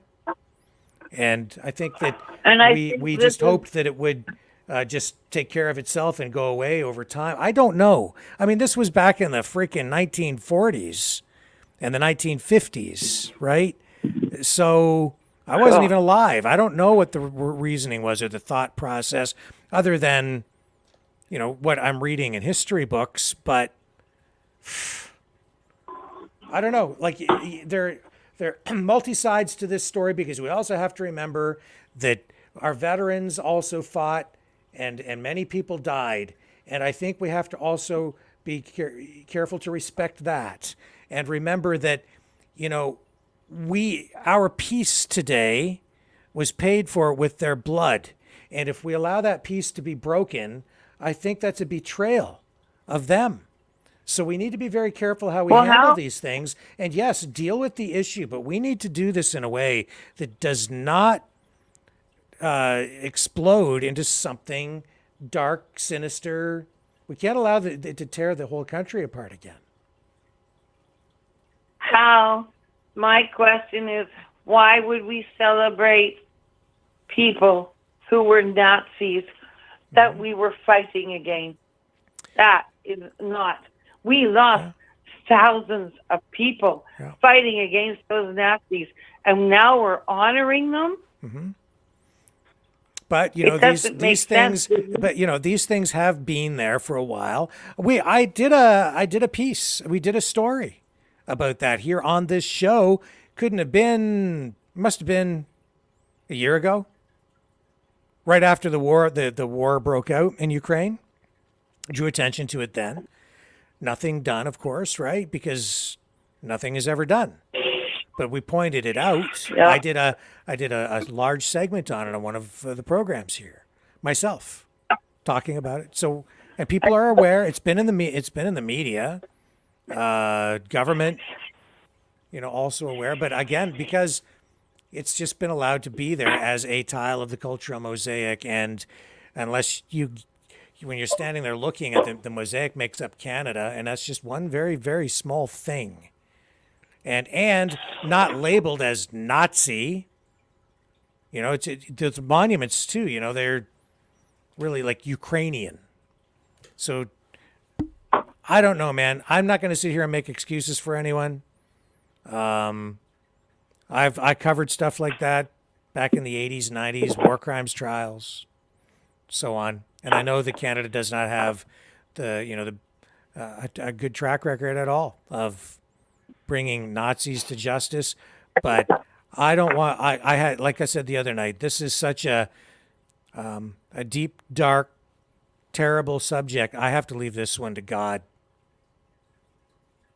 I know, I hear you. It is a deep, dark subject, isn't it, my dear? And as a Canadian, it's so painful for me to have to sit here and talk about this. I don't want to. Like, it's an issue. Like, I don't want to have to deal with it because I've already tried. I've been dealing with it on different levels. I don't even, I'm Pam, I have to get my thoughts straight around this too. So, but I do not seek vengeance, and I don't have as much invested in this. It's a wrong word. I'm not Jewish. I'm not Ukrainian. Honestly, I don't even know what I am. I could figure that out pretty quickly if you ever emailed me. Yeah, so but I'm pretty good at it. In a lot of ways, I've always felt that was sort of an asset to me because as a journalist, it doesn't prejudice me against very much when I don't really have a real strong handle on what my ancestry is. So I don't bring a lot of cultural baggage with me. You're basically You're basically English and Scottish with some Irish and Welsh and a lot of Americans involved in your tree. I've got the walkers in my tree. I already know it. That's yeah, that's probably pretty accurate. Yeah, that's from what I've been told, but honestly, Anyway, it's not about me. It's about just finding a way forward in peace and finding a way to deal with these problems. And I think too we have problems today to deal with on this front that I think we really should be more focused on that than even focused on the dead Nazis. Yeah, we need to deal with those issues too. But if we celebrate and honor dead Nazis, then that's going to piss a lot of other countries in the world off. Oh, I get it, man. I know, and I'm not making any excuses. And yeah, like have at it, but that's not good from the foreign policy stance, and it is very foolish, and it's going to ruin us if we consider to celebrate these evil regime. But Pam, you're not celebrating it. I'm not celebrating it. Has anybody else here celebrating it? No. What was the reaction from the Canadian people? Horror, embarrassment, disgust. So of course the people want action taken on this, and people are upset about it. But that's a reflection of the people. That's the way the people reacted when the news came out about this. Of course, and that's what Canadians really are. We have a problem, but that's not all Canadians. It's not the country, the country as a whole. Our government has an issue. The government made a big mistake going to war in Ukraine. The government's made a big mistake arming actual Nazis in Ukraine. This is terrible, and the government needs to be held accountable on that front. And Canadians, I think, eventually will. It's just that, like any other war, this has been sold to people. And the average Canadian, many of whom come from other countries even today, I don't know, man. Don't ask me to frickin' explain it. Not you, Pam, but I mean, just anybody out there asking. Like I'm not a frickin' Nazi. Don't hold me accountable. But at the same time, I'm so horrified by it, embarrassed and concerned. It leaves me in a really difficult position as a Canadian. And as I sit and look in the mirror at myself as a Canadian, I'm also, and a journalist, I'm sitting there saying, how do I handle a story like this? Maybe I'm not even a guy who should be talking about it because I'm Canadian. So maybe I'm too biased in that way because I love my country so much that I maybe shouldn't even be talking about it. You are very patriotic. You are doing the right thing. You're sticking your neck out. All of us are sticking our neck out right now by even defying this and standing up. If these Nazis, I don't think World War II ever ended. I don't think it ever ended because they only killed 24 people at the Nuremberg trials. Well, but I mean, there you go. I'm not gonna.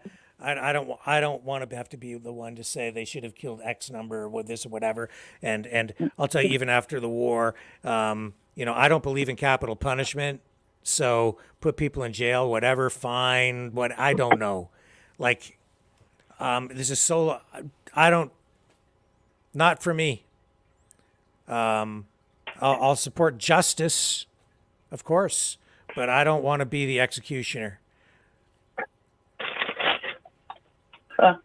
I think that when somebody kills millions of people, like Mengele, he deserved to be executed. And Goring, they killed millions of people. Okay, but you know what, Pam? It's kind of like, and we've talked about this earlier tonight too. We start going down that road. A lot of this is happening, and let's just be frank and honest about it, okay? This is being revisited because we're at war in Ukraine and we're at war with Russia. And so this is being thrust into the public spotlight internationally for that reason too. I mean, it's being amped up and a lot of attention focused on it right now because of that. So let's be honest and deal with it from that front too, okay? And if we're going to go down that road, how far are we going to go now? Okay, you got one guy in Parliament. Okay, there's one.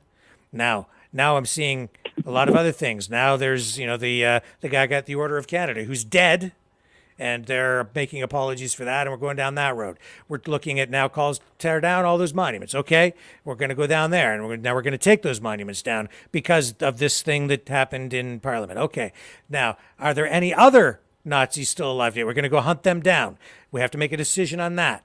I'm not saying we should or we shouldn't. I'm just asking the question. This is an obvious place where we're going to go next. Do we go hunt down the remaining, how many are there? 2? 5, 10? There can't be that many.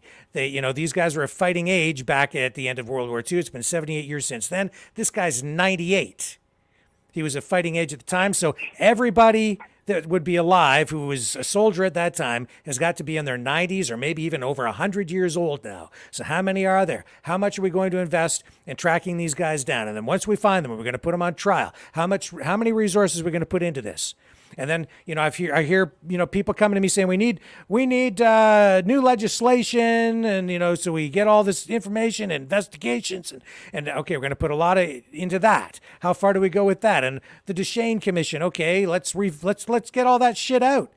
Let's put it all on the table and find out what happened. This was a long time ago anyway, so let's do that. Okay, well, again, and how far do we go? And then as this goes on and on, there's a guy down the street who's got a picture of something, on his wall. Run down there and go do that and flush that guy out. String him up too. Okay, we're going to do that. So how far are we going to go with it? I don't know. Rick, I don't know. Yeah, when you can take a statue, when you can take statues of Canada's prime ministers, first prime ministers down, then surely you can take that memorial for the Nazi soldiers. I mean, these down. are all things that, people can ask questions about and deal with. I'm not passing judgment. I'm just saying that if we're going to start doing this, it's going to open old wounds. It's going to take resources. I think we should be standing back saying, what's the most constructive thing we can do here, the best thing for the country, the best thing for people? What is the best thing? What are the best things to do? People, I don't know. Rick, keeping mass murderers in jail for a long time takes up resources too. Yep, that's right. So, it's all a question. If you want to base it on resources, I'm not just basing it on that, though, Pam. These are just larger questions, and even at the end of World War II, if you were gonna, I heard somebody, but there was a guy today.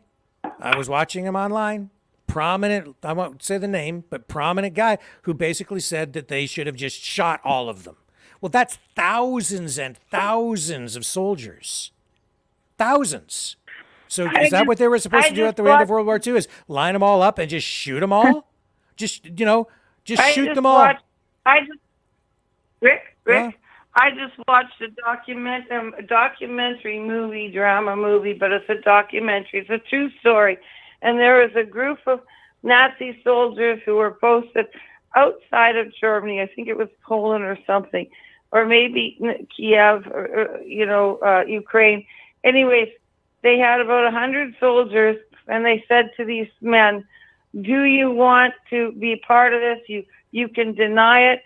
And so 16 denied it, and they were given guard duty.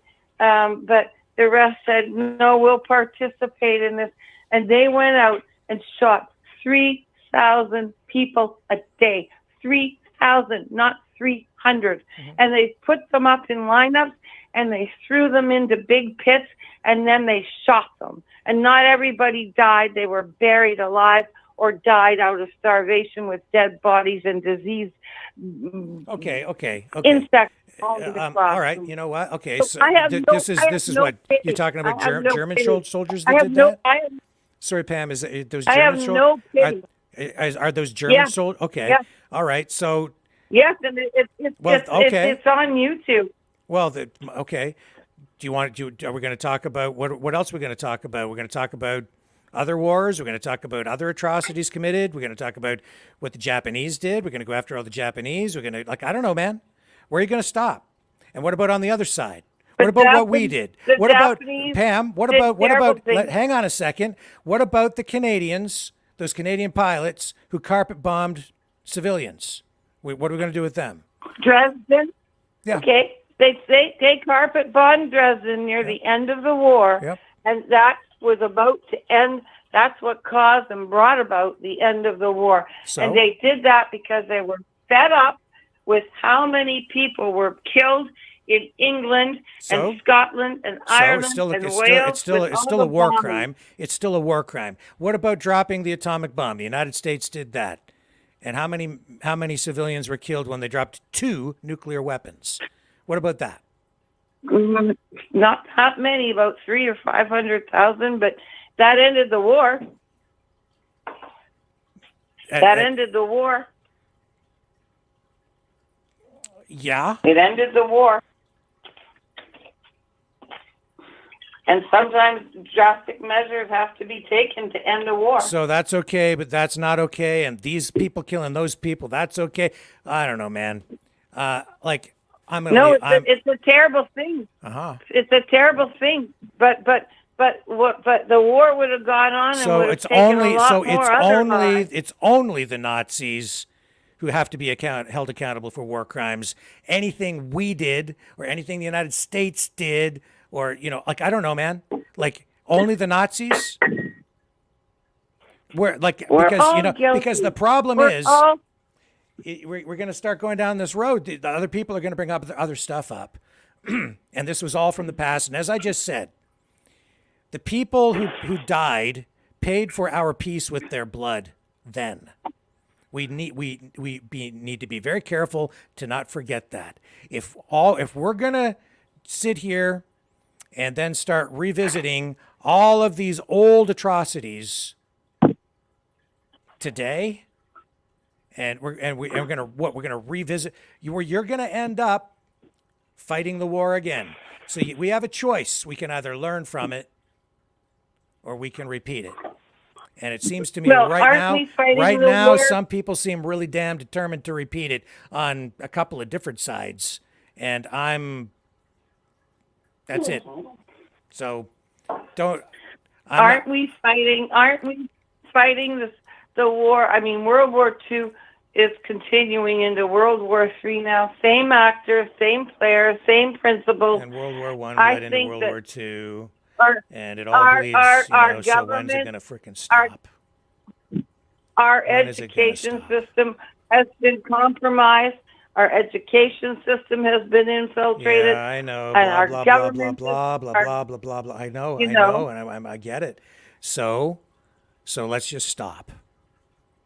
Can we please let's just stop and then deal with the issues at hand. Everybody would like that. I would like it, but man, I don't know. I would like that too. But how does it stop? I don't know. Who has the answer to stop it all? I don't know, but because we don't have the answer, I'm going to wrap up the call for tonight. And, yeah, I mean, but hey, whatever. Well, I know it's tough. It's a tough situation, but I am appalled. I still am appalled that every person in Parliament stood up and in the House and clapped. That's what I'm appalled at. Yeah, I'm appalled at it too. And we've established that. We know that. What next? What do you want to... So I'll ask you that. What next? What now? Well, I think more people who want peace have to get more active in politics. Okay. All right. Cool. More people have to become educated about the past and learn from it to move forward, too. They can't just go ahead and just say, oh, well, we did this, we did that, blah, blah, blah. They only get bits and pieces, but they need to go and look at things and they have to be well understanding Well, you know, of like what. I don't know, Pam, like because okay, I let's get a bunch of people together and hunt them all down. Get every last one of them, string them all up, and not stop there. Let's relitigate every single one of these war crimes. Let's drag it all out. Let's get it all in front of the media. Let's make a big deal out of it, because you know. And I'm all for let's get the Duchesne Commission findings out there. Let's get it all out there and let's find out what the truth is, and then we can deal with it. But like I'm not into lynchings and I'm not into ripping the country apart. And I think the first and most important thing we need to do is find some way forward in peace and learn from the past.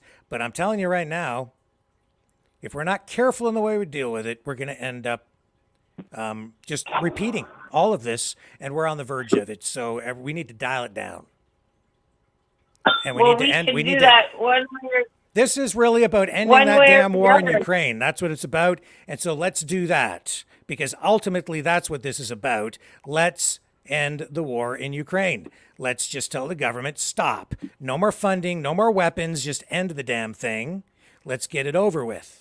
Because that's where this really needs to go. That's what the objective here really needs to be. That's what we need to do. And that. And then we can focus on, you know, the current problems that the country has with regard to the rise of anti-Semitism and far-right ideology. I hate even using that phrase, but fascistic ideology within our society today. Yeah, and then if you want to put the Duchesne Commission stuff out there and put all that information that has been researched and documented, put all the facts out there so Canadians know, we deserve to know, we need it there so that we can learn from it. But damn it, this shouldn't be fueled by emotion. This needs to be dealt with in a calm, rational manner and keep the emotions in check so that we don't act irrationally. And we can't allow it to rip this country apart. I'm not acting irrationally. I'm acting from facts. Yes. And what I'm saying, Pam, is not so much, it's not really directed at you at all. I am directing this at the world, at journalists, at the public, at our politicians. We need to deal with this rationally. And right now, emotions are running pretty high on some sides. And we need to make sure that whatever we do with this, we honor the people who paid for our peace already with their blood. And they did pay that debt already. Lest we forget. Rick, yes, exactly. Yes, we should remember, and you can't remember if you don't know history. Let us be careful that we do not let us be careful that we do not let people who choose to dig up the past and throw it in. I don't know. Some people who are using history here, I fear, to make sure we do repeat the past. I will stand in opposition to that. I stand for peace. Everything can be twisted. Everything can be twisted, but you know, I served with many First World and Second World War vets, and I used to hear their stories. And you know, I mean, I learned so much from them, Rick. I can't even tell you on this show, and I can't even tell you, but. You know, and they were very wise and they were smart and very non-emotional in that respect. They had forgiveness.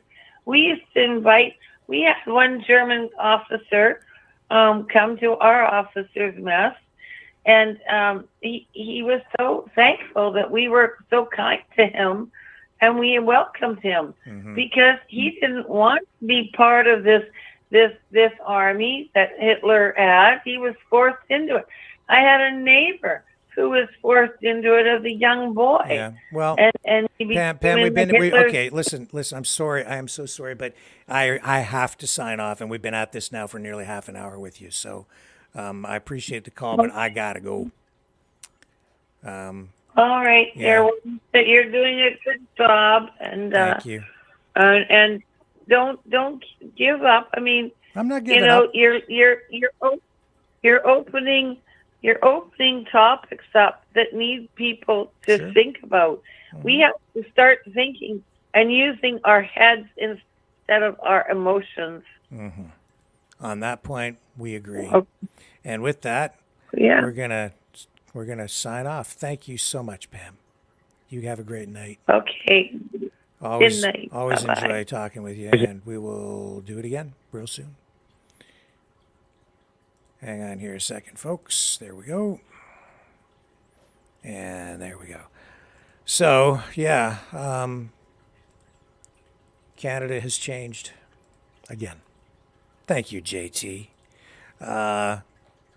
Resign. That's the solution to a lot of our problems.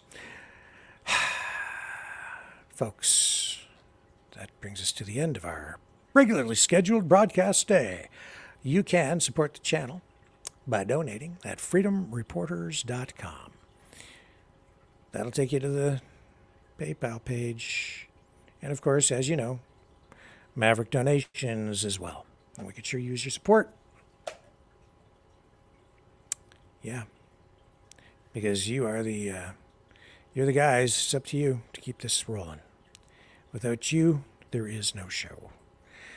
Thank you to all those who participated in the call-ins. Big special thanks to Matt for joining us on the program. That was honestly the best discussion I've had with him so far on this program, in my view. I thought it was a pretty good one. And tough subjects tonight to grapple with. And I think that we had good discussions on it. And I hope that it helps us all find a way forward in peace. That being said, folks, I will return tomorrow evening, 6 p.m. Eastern Standard Time. Love all you guys. An absolute privilege to be here with you again tonight.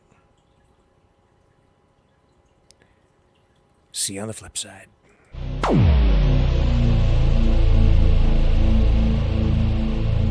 This has been a Maverick Multimedia production.